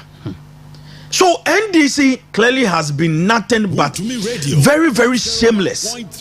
This is a baby what the Ghana when you want a baby dream. Okay. Last week, Richard Jakpa and some national security operatives already ex Bank of Ghana governor Nifie na womo ebowura hono womo di kan disconnect CCTV cameras ho nyina and afei network cables no nkone ba ho nyina no womo disconnect ni nyina ena womo ehyiase edi dwuma ompaso womo di na honorable Alexander Kwame na afenyo marking eko ex governor of the Bank of Ghana NS Jedu Addison fie kokosra na womo di nkoma no wachenze hwe womo baaye no womo awia 10,000 Ghana cedis na afei meyere empempena de jewelries womo awia ni nyina edeko adopɛ de ebisa ne se ana nkoma ye pagya ne se national security operatives womo dwumadie pa de we ya because for some time now no adwuma womo ya ye nyina ye ni tua ne se womo ready amanfo fie womo ready amanfo fie ene wo ho na Rambo style ya ba betamo yesi ade wo kwa investigation na ho ensem bebrebe no a national security na nkasa no doc womo mandate pa ɛyɛ deɛ wɔyɛ Oscar medase pa you see sanka yɛka national security anka national security obebobade or it came into inception basically to gather information. Entino na mo me classmate ni bi no ya obey national security kakra. So what they do is they gather information. That is what national security basically is about. Nti ebetime who drive on no a national security operative. Ebetime who radio presenter no a national security operative. Ebetime who obi mpa ya maame fu ya water na ade wo marketing po the jubilee ya water na ade. Obi kwa betime a national security operative because that person within the jurisdiction na de obeyenye there. Any information or your consent to the national security, no, them nimpakono will relay it to the national security operatives. And you know, everybody can be a national security operative. They gather information. Na sisi anu yemhwe national security sisi awaba abaye. Sisi waba abada national thieves bureau. Sisi anu waba abaye an agency to steal. You see, actually the story of Addis Nifie invasion here was one. On it Nifie, Nesisiano all spy the Bank of Ghana. Intina adio lukodu Bank of Ghana biano no.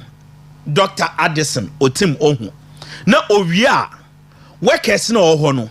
Some are aligned to him, so he's able to influence the workers at the Bank of Ghana. Wuntumi Radio 101.3. Na Oscar, enim there your National Security Act, a Cyber Security Act.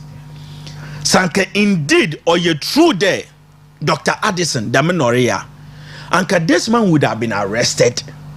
Anka law court is here. Wuntumi Radio. Your Espionage Act or law. Dan courtini fina otim olushe Bank of Ghana. Anka this man would have been arrested. Anka won janumpo or a very serious offense. If in any country na dia national security Richard Jakpa or said that Dr. Addison why na anka this man nananum pulling kafum anka nananin kafum or a very grave concern. But clearly from what they are saying or what they are doing, papa ni nya damade no mu biara, but or for the optics or pede one grassroots no wonenwa gine wo hu there indeed the party is working. Now one phobia to the Richard Jakpa who was dismissed from the military. Na kwa question ne charges ni bina what the born. ANDC ne ability my MPP ni kwa Google. But Richard Jakpa dismissal from the army. You will see the information in yina. Esha misconduct upon misconduct. Ibi kwa yesikasam or jobini kanon tuya. And obeya to the extent that he came to the no commanders and anim painful when him. So all these things in was part of the dismissal, gross misconduct, and discipline. Ninyina ka dia wonam do mo wodi yina difi aminimu. Now such a person with the karate from 2007 we yinedi.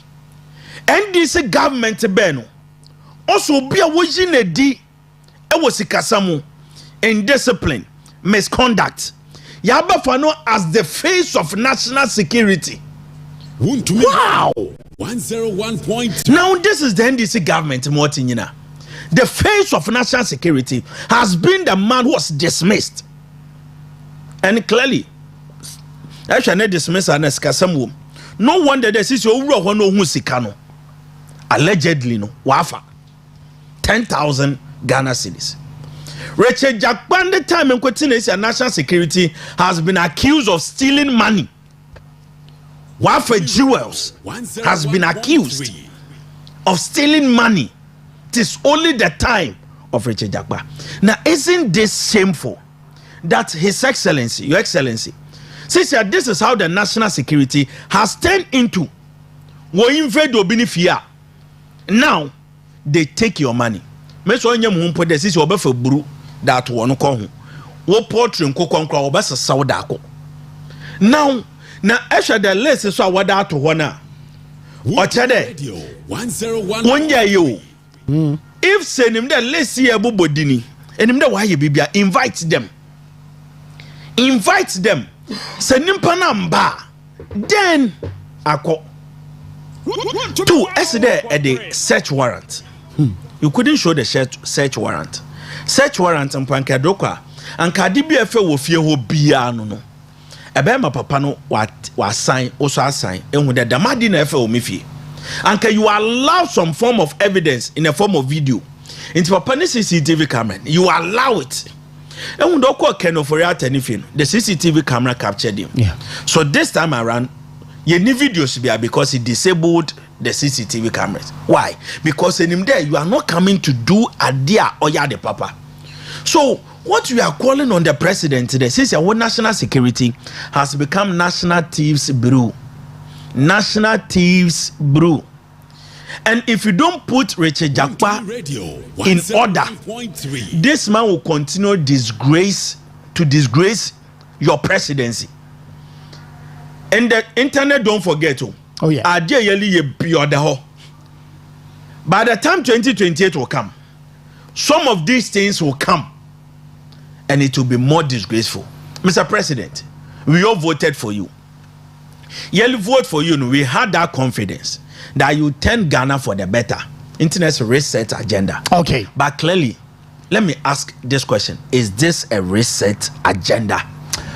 Richard Jakpa was dismissed over persistent offenses and misconduct. Ghana Armed Forces. My Joy online publication. 18th July 2024. Yeah, sure, sir. In the case of a year, Ato Force Richard Jakpa ambulance we no Ghana Armed Forces Eko testify and say we na say we ni no dead. But clearly, as a serious country, say more be appointment to such a sensitive portfolio. Yanya background checks ana. See doc. Yes. Yeah. Because me cry uko page makra no a normal way cry uko page makra no a. And manager need to miss you achi. So now ko hwehwe wo nsam mu ba bia o ye adwuma pen no. Wakobisa sa abrantie itama na onu mu ya adwuma no na no suban te sei meboa yes wabokro no da wabu obi da wode di obi atem da na based on ensam a former employer ne be ka no ene e be gina so say ya mu adwuma na na se afa adwuma ne mawo enti no obi a Ghana Armed Forces na nkasa ade abetu dwa se abrantie wei ene ye we no da na di ntia ye pamo free ye aminumu na a public document presidency munim. Why then do you go ahead to appoint such a person to operate and then coordinate national security issues and programs in this country? NSC. Oscar. Yes. Okay. Mamenka no hon sam kakra. Also the above named officer was commissioned into the Armor Corps as a regular officer on 21st August 1998. All things being equal, the officer should have been made the rank of captain on 21st August 2002 and major in August 2007. Also, he has consistently failed his promex and now lags behind his mate in ranks. Exams na or your promotion exams no. We fail man nimetifu nyina ba power ho. Also his service with the colors has been largely unsatisfactory, marked by consistent fraudulent conduct, abrasiveness and general indiscipline. In addition, Lieutenant Richard Jakpa has been insistently been indebted to various people and institutions during this period. An example was his long indebtedness to race Regent PR to the tune of $300, which he was unable to pay until authority was sought for the amount to be deducted from his salary. Odoso. Yes. Odos. You tears our background we are President John Mahama. We are more show. And we are some of them in pay us deputy governor Bank of Ghana governor the onkonifi obede no nyiska no onfa enti sa papelo bon sombo de wehwe ni sika amiameti based on what I am reading right now minji ndia I will believe it that indeed you went to steal. Now how come there be over this personality, this character, this conduct, the membrane? Now, 80 meji them nimpoko na so ababe in the face of national security. It's a national security ko baby Richard Jakpa. Why, Mr. President?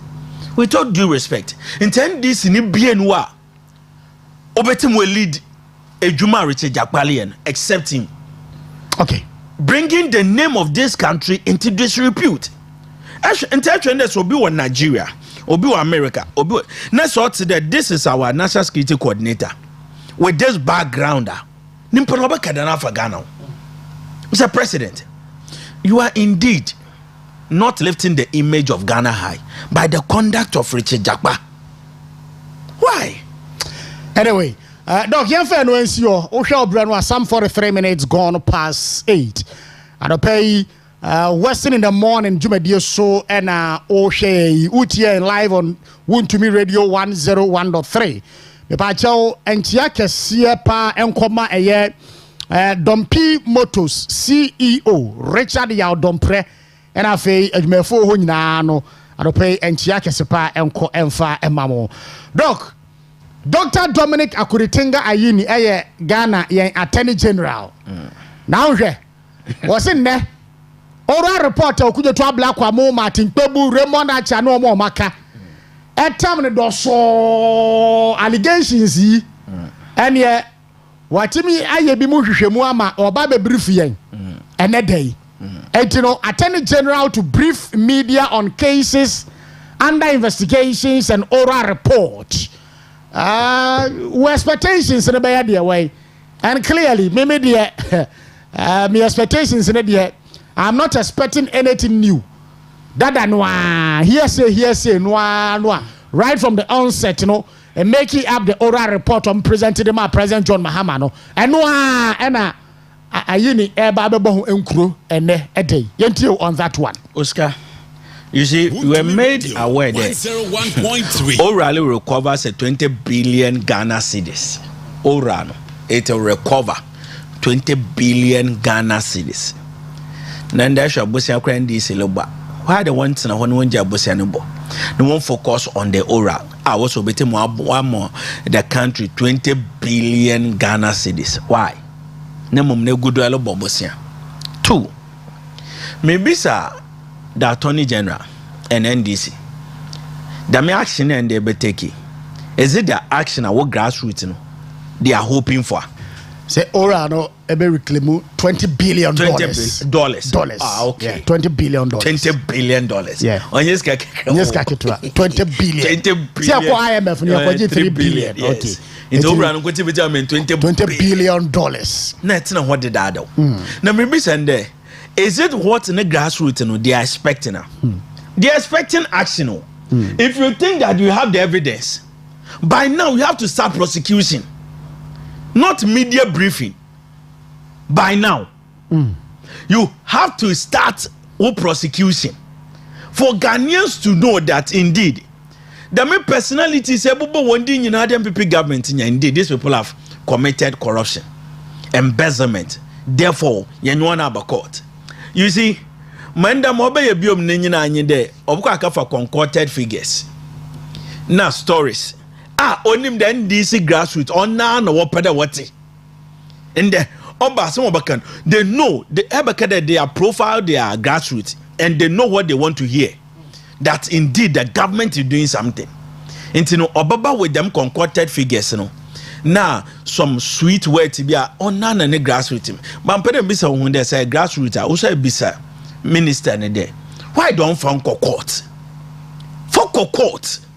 Court you know all the accused people ni nyina no one sika no Ghana ye sika no we need $20 billion we need it but says still no ele baba ye ejuma for the optics because ele kwa ka ye carefully drafted message I will grassroots no without recourse to analysis.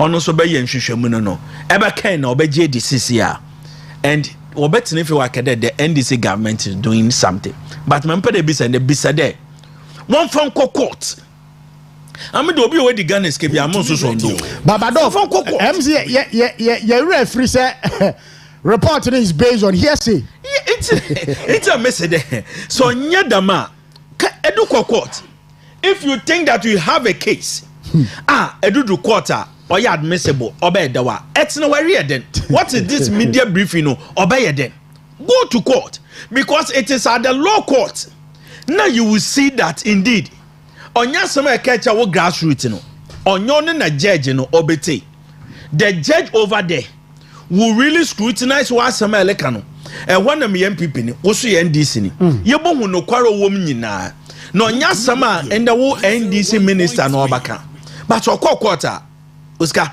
on na judge no be relevant questions Ghana nyina yebo hu ntimi NDC no me also MPP ni we all see the difference but say shedem nanda be media briefing to do what minister media briefing about this is the same minister NDC MPs or ministers wo di Ghana ska no wogina the law court wa be discharge awon nyina to chere NDC phone they don't deserve NDC phone we this can they don't deserve to be at the law court and when they court will establish prima facie that they have case to answer ebe ya won nyina fio MPP for dey and you deserve court how you deserve okra send the matter to court yempeda me public spectacle na eba be yesisia because what the Ghanaian is looking forward na there obi edi Ghana ska won chinintum won je ye hu wayomi ye je Capital Bank Asian abani jimi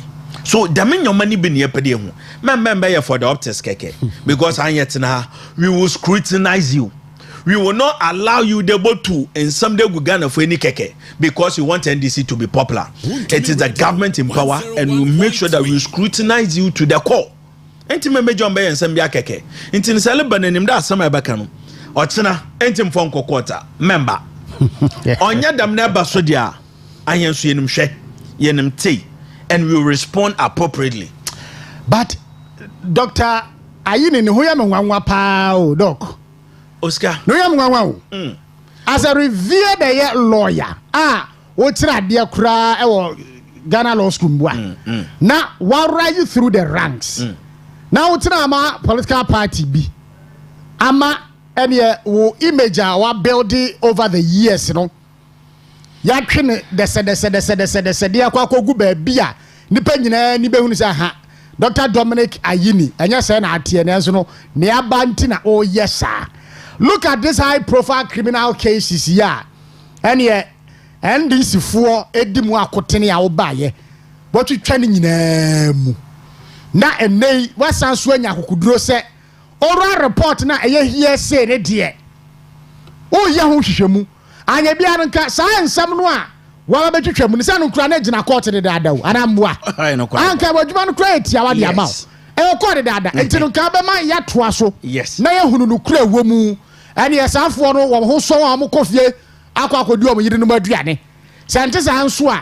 Now, and yet, baby, I'm Rano Edwin Betuno. I'm Rando Amato, Robert Betuchamu, and dwelling on hearsay report, say, and no, now, your investigation now, what a prosecutor. Who does that? I mean, or my best so and near my air costume. Hearsay. Yeah, Attorney General, when they do me, yeah, hearsay. Hearsay, Juma. Oh, and yes, Dr. Frederick Boy and Adadwada, Yaman is Sikasu of Uncle Kakwine, a kind one yet, Sikanaswamba. Hearsay, without evidence. An Attorney General, I say, Wababe my update on Sa and Yamanana. Oscar, what is this? This government is clearly confusing. Oscar, right? So well, let's analyze this government very carefully. Oscar, you can see that there is no pattern. And when the last week, let me take this direction, Kaka. And when the last week, our revered military, and what appointment or here, replacement or here. Yes. Oscar, I'm sure that this government is very confused. And I'm there, Brigadier General Glover Ashon Annan obeyen the acting chief of staff. Oscar Monday you know the letter ne be you. Saturday yala that man has now been appointed as commissioner customs.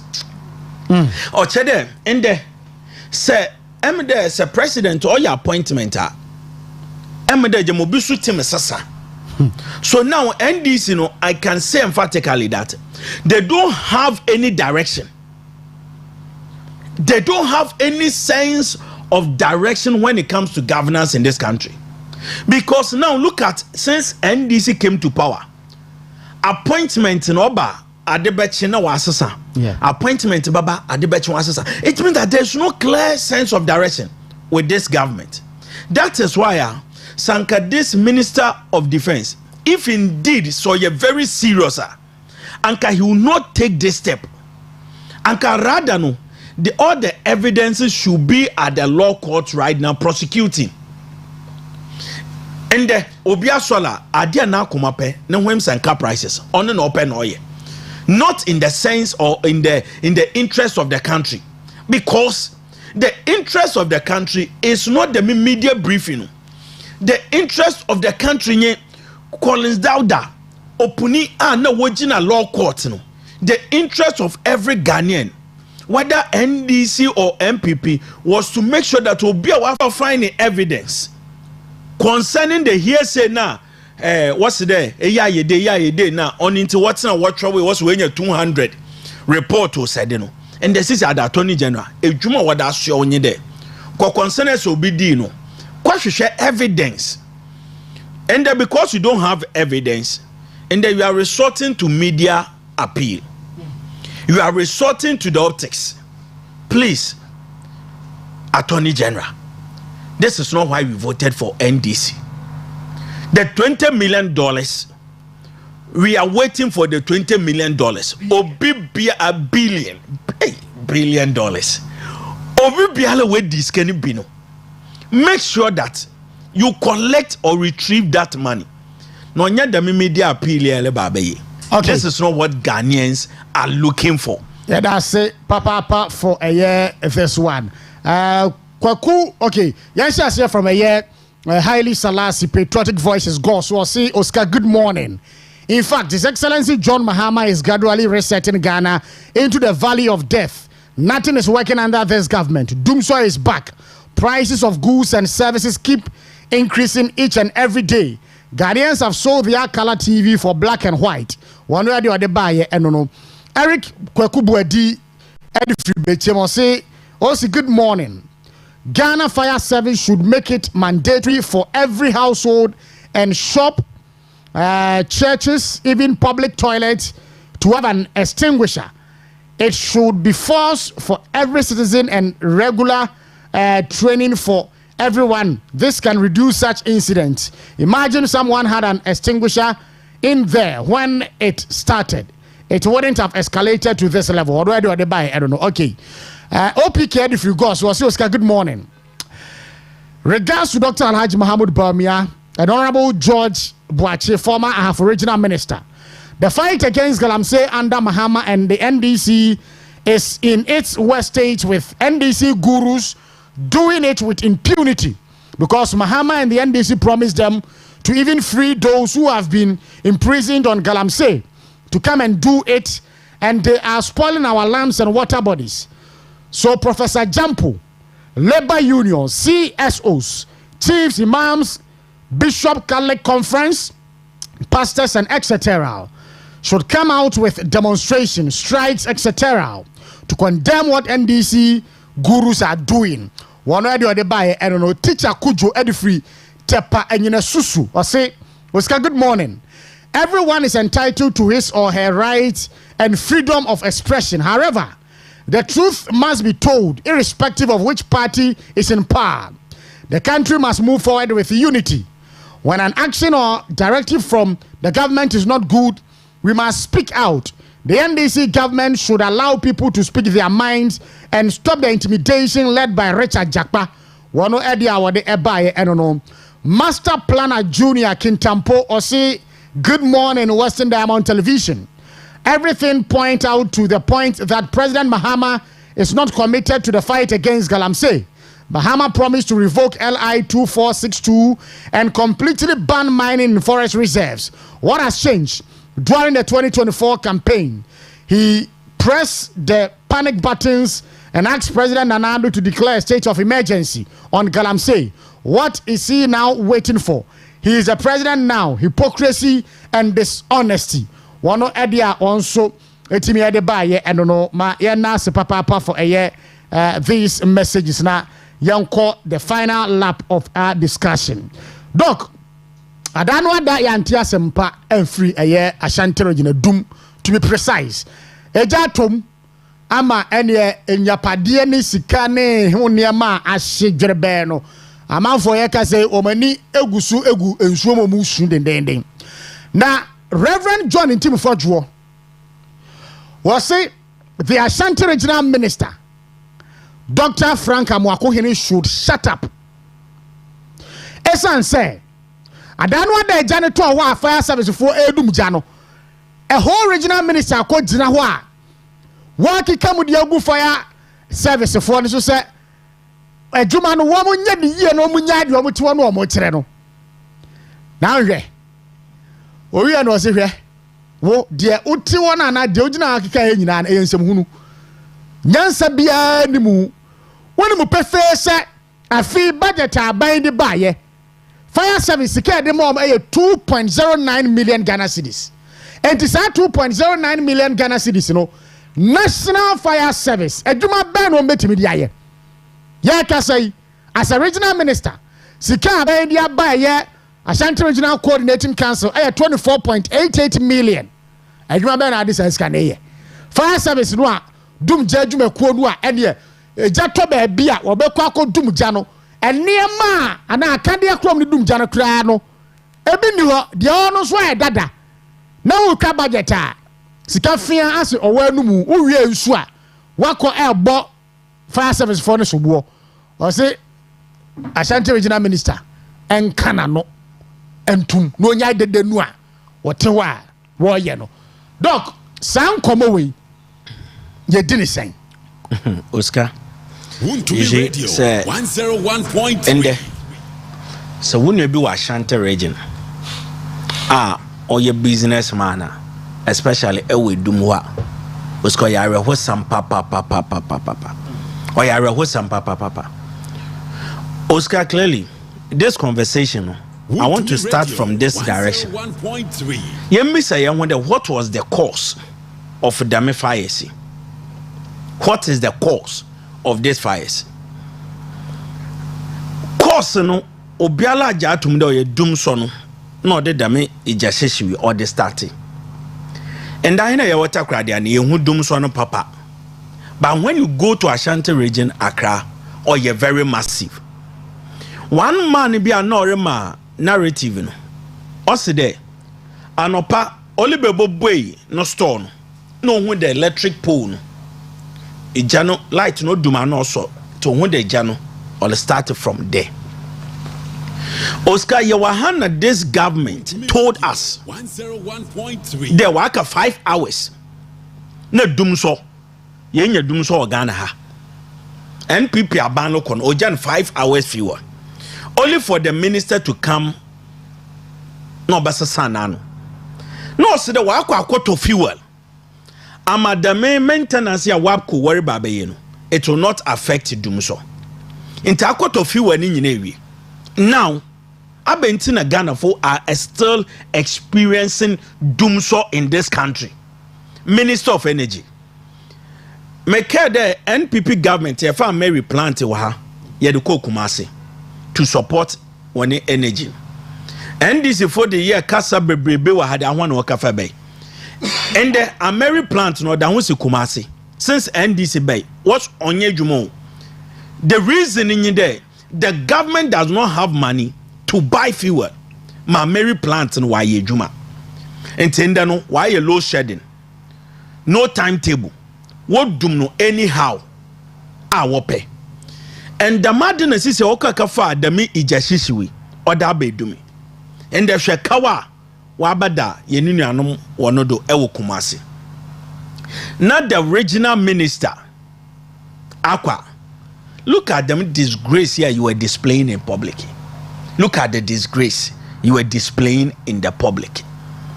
Share Ghana, Yanefai Service Training School. Since Akufo-Addo Bay, no we see more than mano what the data one. And to see a per government, Ghana Fire Service, na nenyo it was His Excellency Nana-Addo Dankwa Akufo-Addo. Again, this year you can challenge this fact by doing your research, and you will say it. His Excellency Nana-Addo Dankwa Akufo-Addo has been the only president who has invested in our fire service more than any other government. NDC government, ABBA. Budget nkotin Kumasi Regional Coordinating Council. Whether I'm a regional minister nkotin de anopon to watching the abronfendi fufu. Nkotin 24 million Ghana cedis. 24 million Ghana cedis and over. Not than fire service the whole country. 16 regions. Ninyina NDC government no wakwan we kwekwa 2 million Ghana cedis budget. Now be sound that them 2 million Ghana cedis divided by 16 region bi abenya he. Meke Christmas in Kumasi. The Ashanti region is very big. In Tisanke regional basis in Panka Ashanti region out of the 2 million wobenya he. And the main firefighters is so there. They have come to you with their complaint and kasa wano. So in the day of trouble like that, how do you want them to respond? Now, Oskenima, now fire officer ni there anopano. Now what be said the minister don't cover drip machines no, or promising on them drip machines no. Drip machines na His Excellency Nana-Addo Dankwa Akufo-Addo na ba wumia what the bay. Ah what's na yenye no. Minister no promise one the okwa drip machine no daba so that obetimu a clear way no Emma fire tender no wetim we rim also what's now what to enyumbri the drip machines couldn't arrive. So how were you expecting them to work when clearly our minister no you were concerned about content creation? There what TikTok now na more followers videos for your TikTok and Instagram, not the work at hand.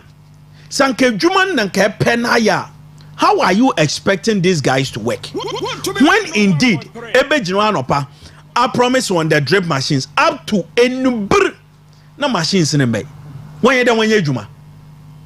Every other day, you were shouting, insulting them that one Juma.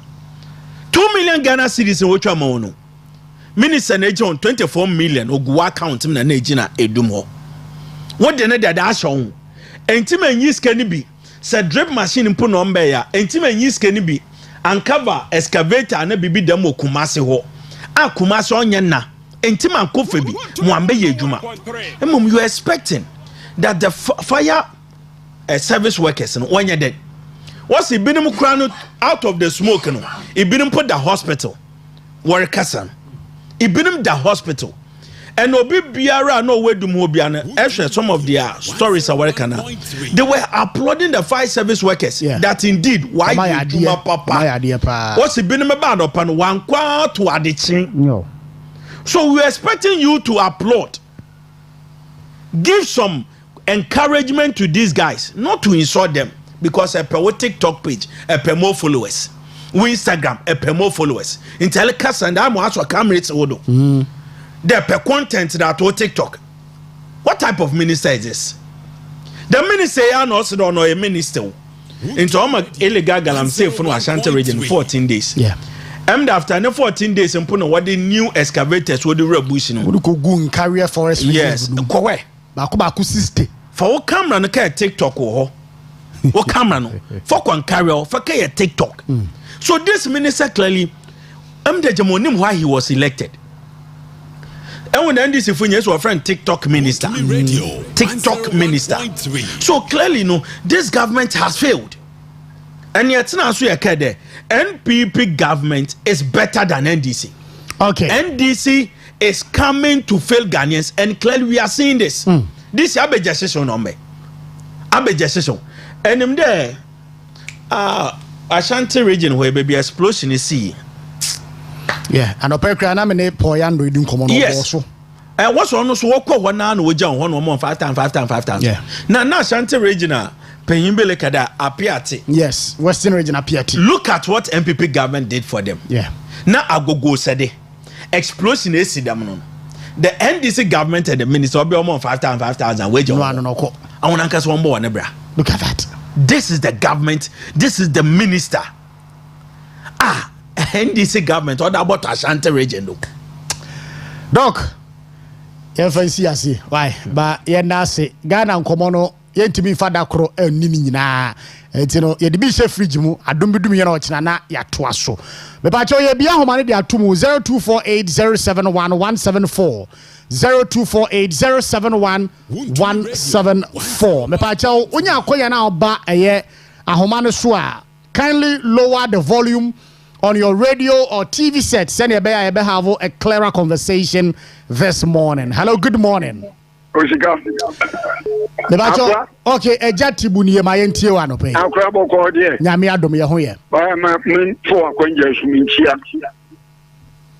efi Accra abranse wa ni wanga sa na fi na ba ma Konadu abupra o ma yo o ma nyame adom na min chia ochra man so na min chia regional mini pass regional minister ona boko bi na chairman pasi ba na incoming chairman untu Accra uguta tumi na firi unsa utu wase nsa nfa nto aba ma me adwasa fumpu the way omo kana no tumi so omo yedi no but in penfo they should check themselves o man ka sanso omo check omo omo amwayo me fa nsia na your friend say Accra Ashanti region mini anomo no omo wo we ya to abayi unto me kwa up and down mumla metuaba ya metuaba because okuje tablo kwa ko fi sap wa chanti bi omu ko take almost 1 week ago ya metuaba de bachi na to abenala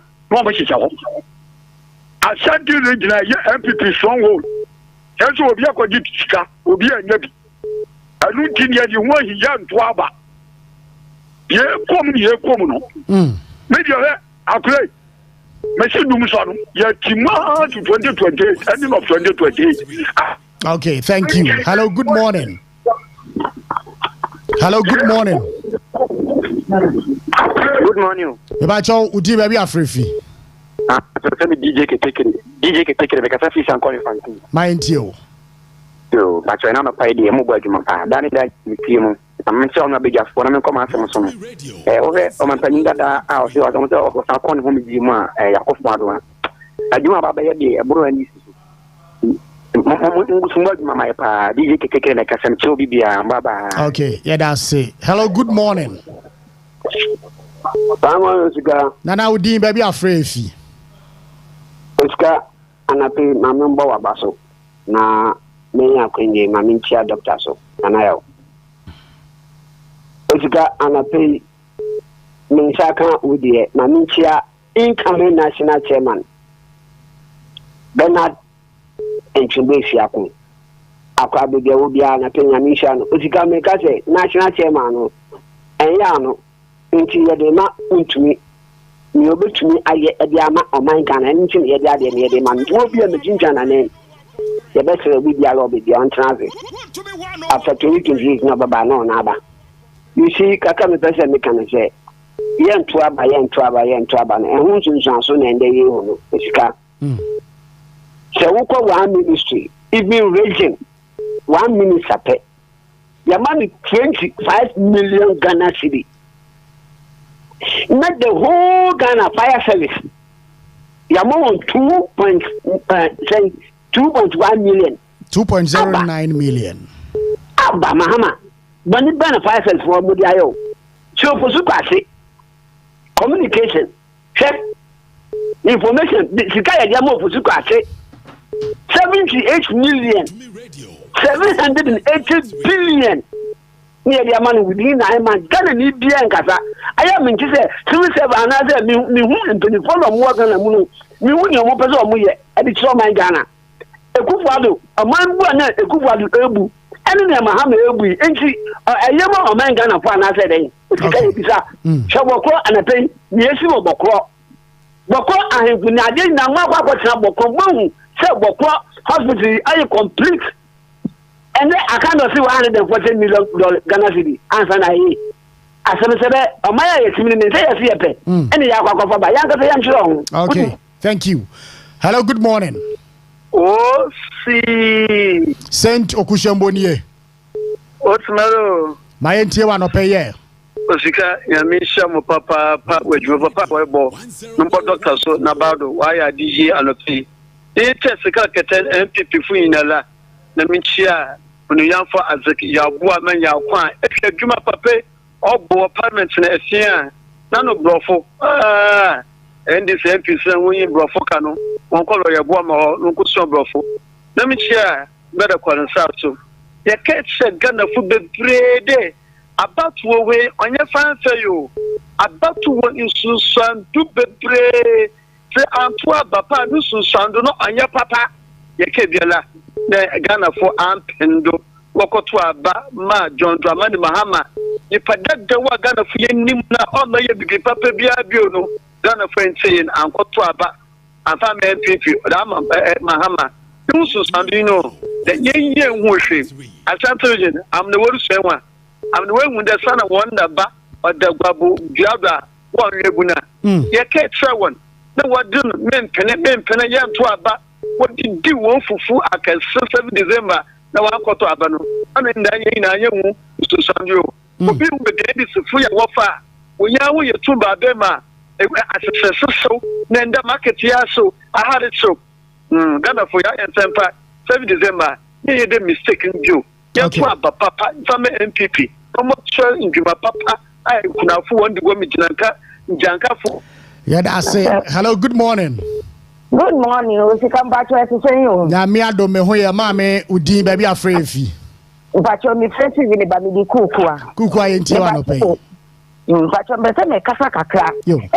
Na we se kufa do nye. E wo galamsey hu. We nya asofo bi mu ma mu ba abontin.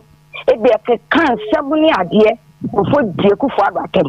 Let me take Kufado your battery, no drink Ghana. Yes, so for the Galam said the echo should also for no moon, and I know my did that. And also for no moon, Yama, this say echo. I Mrs. Until I made to say, but there are so like you because we didn't maybe now so for the being no more, and I know who's a selfish. And they said, yeah, Cosso. I Ghana growing, can you Galam say Cosso? The true executive more galamsey site.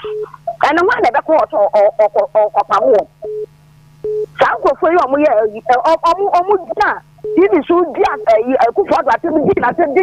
Some of you could for the to what to say. And you could for the year. And what I put any no one and I compare you for. But I never see a woman now. Okay. Yeah, so yeah, that's it. Good morning. Mommy, would you be afraid? I'm here to patch your mouth. Nesuna intimate.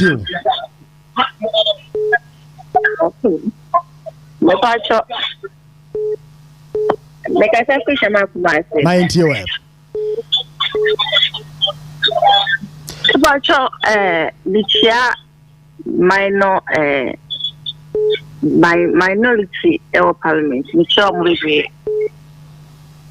na Kumasi should know me hunya MP no or minister because minister sorry wọ́n sẹ́ ẹ̀yà asantefo no ẹ̀yà ọmọ yẹ bìbí ẹ̀yà na sometimes ẹ̀yà na sẹ́bẹ̀ ẹ̀yà na ẹ̀wọ̀ sẹ́ni ẹ̀tiẹ̀ but all the same no ẹ̀dẹ̀ asẹ́dẹ́bẹ̀ ma fire service fo no sẹ́ ẹ̀ni ẹ̀ náà ẹ̀tiẹ̀ bíi àná wọ́n gyina ama asunjue aba. Na ye bon pai say next 8 years 4 years to come na there that's 2028 Radibama MPP asan aba power amen ne obia all right bye bye yeah that's it pa nyame Israel. Hello, good morning. Osi yes sir. Good day, Honorable Eko apia me ho ye onso e papa. Nice one. This year for no one, I'm sure the mere fun that we have now, Yamio, to move on you the other. And yes, that I want some of the people to want some on one and one in Papa no son could say, Obacod, Obakamala, Quapiamodo, one of the copy, in a lawyer and the copy the promise and Papa could happen, and he said to say, one of them could look at Yad and Yamin to good catch and put him for in person. Osi, Messi, I second on Frad or Mamma, then this woman in a yen. I attend a few shadow. To Mamma, or you feel very present that it was a show. Oba pa. Madame of Yopa Union to food. Yache. MP before Uncle said Binum, one for Binum well before 1 more time. A bell of crown for 1 quarter. Mr. Sandino, Ozi, ain't a Wakana. Ma baby akufadu Dr. Baumia what the Ghana cray. Ghana, the young papa, and your mama bay in the wafa. I understand chief security for national chief security. And then the painful of you. National security, mentioned the national security media could be the baby Ayoda. And you know, one of you were the planting politician war. That's asking to football, Baba or planting or Japo. One could do many know. Now, Mamma can there. MP before 1 quarter, a party now, Bruno. What's no better? Because paying you a while as if you now wall. Why you the why day? I know you got the opposition if your position you already. I will say, now, Mamma catch and pay for so when your positions were Western region. You can say, if it's the issue for safety, and talk to me a PRO or Ganagasa. You will be me now, so a quentin by your prima party in Bapawano. Paying me one we get out in Chan. Now you want missing into a MP, we are by 2028. You better have a power near Papa. Now you can pay for Mamma one and woman and walk radio, did them ready up with Malabo. No about one one, but what's as a one actress, baby, Oscar Yami. Hello, good morning. Good morning, Minia Oscar, Sister Debbie. Yes, Sister Debbie, at you. Nyame adumo yo ayetiewe ejaya eto Kumasi esu obia ne na eduma doctor mo akonye we ya doctor enti Oscar wuti we wuntimi nkonko ye surgery wa doctor hospital ho enti fire service for no omo no munnim kwan omo faso a omo dum no muja enti ede ne kasa bebreba aba doctor mo akonye so first Kumasi for enti ade omo ye ne sa santima to aba mo nye 30% and NDC for Omoto abama mo no monye 30%. Ade na mo ha santimansa. Ye toso ba ko boase YouTube for bongra godum. Second, Council of State in Tokwa mo akoni ne na wudi sahini wom. Dum so apie asantimam. Ye toso e jacket sia store ni nana amo akoni ne wudi ni yebo. Na de position kwa na de ama wa yebo wudi sa. Me say NDC for nya tumbeku wo on kwafona yesi yedo omukwa blue guide o se hwan no omubua o ye prisia wu libelo omuka no omuwo concession ene ya for omuto omukwa concession ne ho ban enti nye galamse bi no omu best stop ye man panyi mahama ka kire wo mute omo ya titu wotum nyina na nado abreso omu ba omu ono mahama ni beyi wo enti wait yes, smart way what the area na odia prevent ta site na momo na onti min to galantase Ghana they say Ghana for ye nyachom Ghana for ye nyachom ye hu so ye nya no na ye be kai na nado ye abonijin pa. All right, Sister Debbie, that's say hello, good morning. Hello, good morning, Osika. Ofa udi baby afraid fi Pacho me first universe me mama nana. Ye mama nana ye ntie wa no pay. Oh, we say. Dana de say dey call dey giso Nyankopon mbom. Giso Nyankopon mbom o. Na mama mo ha mo ho. Mo ha mo say mo so metu to gala am say ase. Ene kufu adu de bia na mo yare yaba wumia. Ye de eka ni meku di kokra ni eyi. I want to come Galamse for any Takoradi ministry. Some no to Galamse, who two captains, but I don't did. Any asofo Ghana asofo mu do mo fru na mo de nam so mu de asofo Ghana ha. Na nya asofo di no mu di no mo fru na mo de nam. Ndete kwa me kwa da asofo de me ko bi chaache. Ebi ya asofo no de bi obakọ, ye beto abe de bi obakọ ni iti asam na o ka on preach ukaka de buefu. Ya nya hunu hye. Ye ko nya hunu hye. E mu kama no mpontu. Anya ni pete bi ma ha ma ebe yi o. And I did do so good. I said, Barbara, the Mississippi Kakra may show a new site. Women told so, a say, Mobi, or how will be, and obey the man. Afra, will be a right. All right. Mame, so yeah, say, Yamfa, this final one, Yamfa community. Hello, good morning. Good morning, Agoska. And I would be afraid. Our former captain, the boss. My intimate. No, Agoska, you have perfect. Let me have for no galam sanity. A very good more pass. Take me a coupon. So a dam again, take down no, never do worry. As I saw a dam again, you do, you will say, Yanko Panther, so you go for him. I didn't want to ask a pan, you don't shoot. I thought for one in this, not one phone in this, a similar Ganahano. You want to get it. Galamsey, I thought for one in this, and before I said, you over in this. Now, a similar Ganahano. You want to get it. Let me show. Oh, shall so. I was young for friend in no AC has say, we shall bread some 24 minutes gone past 9. Non Krumba Paimu had a crossover to Wuntumi Radio, Kumasina, yede a year, Wuntumi Sports Buffet, ede at 12 so. Doc, yede young common AC and nano pay and send Ben ye can be a chat to Oscar Tama, Erifa course in a moko TikTok. Namoko. Regional Minister ne TikTok page. Ashanti Regional Minister. And him there the incidents no that ne TikTok page. Yeah. Because he content keke. No, you see the matter no just to chastise our firefighters. Abra NPP government yelbano. Now when we more fire service in your 7,000. 8 years in NPP government the 8,000 personnel no that come. In there ben I would the TikTok na on him. Mese kwani page aboko na de ho se likes na followers na ope not a jumano na ope.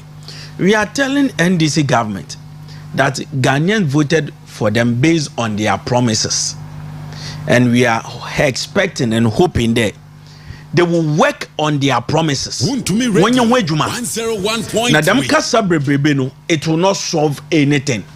We want them to work.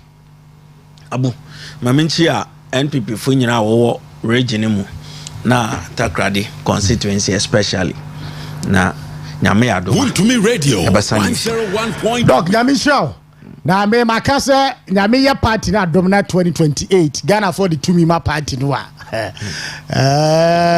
there are some few people may expect to say adwumade amoye de bo party no won be hye monmunyam na me da bia meka eduru ho na won be yom ho na ho ahwan ha do ebe yesei nyame sha wate nyame sha nyame ka ho so abusu fa enan komo ni nyina na nsi ase metina mu de ma barima ba na Konadu Abu Prah medindios kani from Paul Manso yenna team ni nyina se badges yada se yaro yada se same thank you ochema ba yada se abna se wa mani ampon yada se Kelly yada se mana prek yada se medindios kani from Paul Manso yemi emuso na yakwa kofa Wuntumi Sports Buffet ede abrel me pa chaw TV no enyi free ha manena ha after this one no ye maw eye movies kama on radio so no Sports Buffet toaso. Good morning, we are out of here.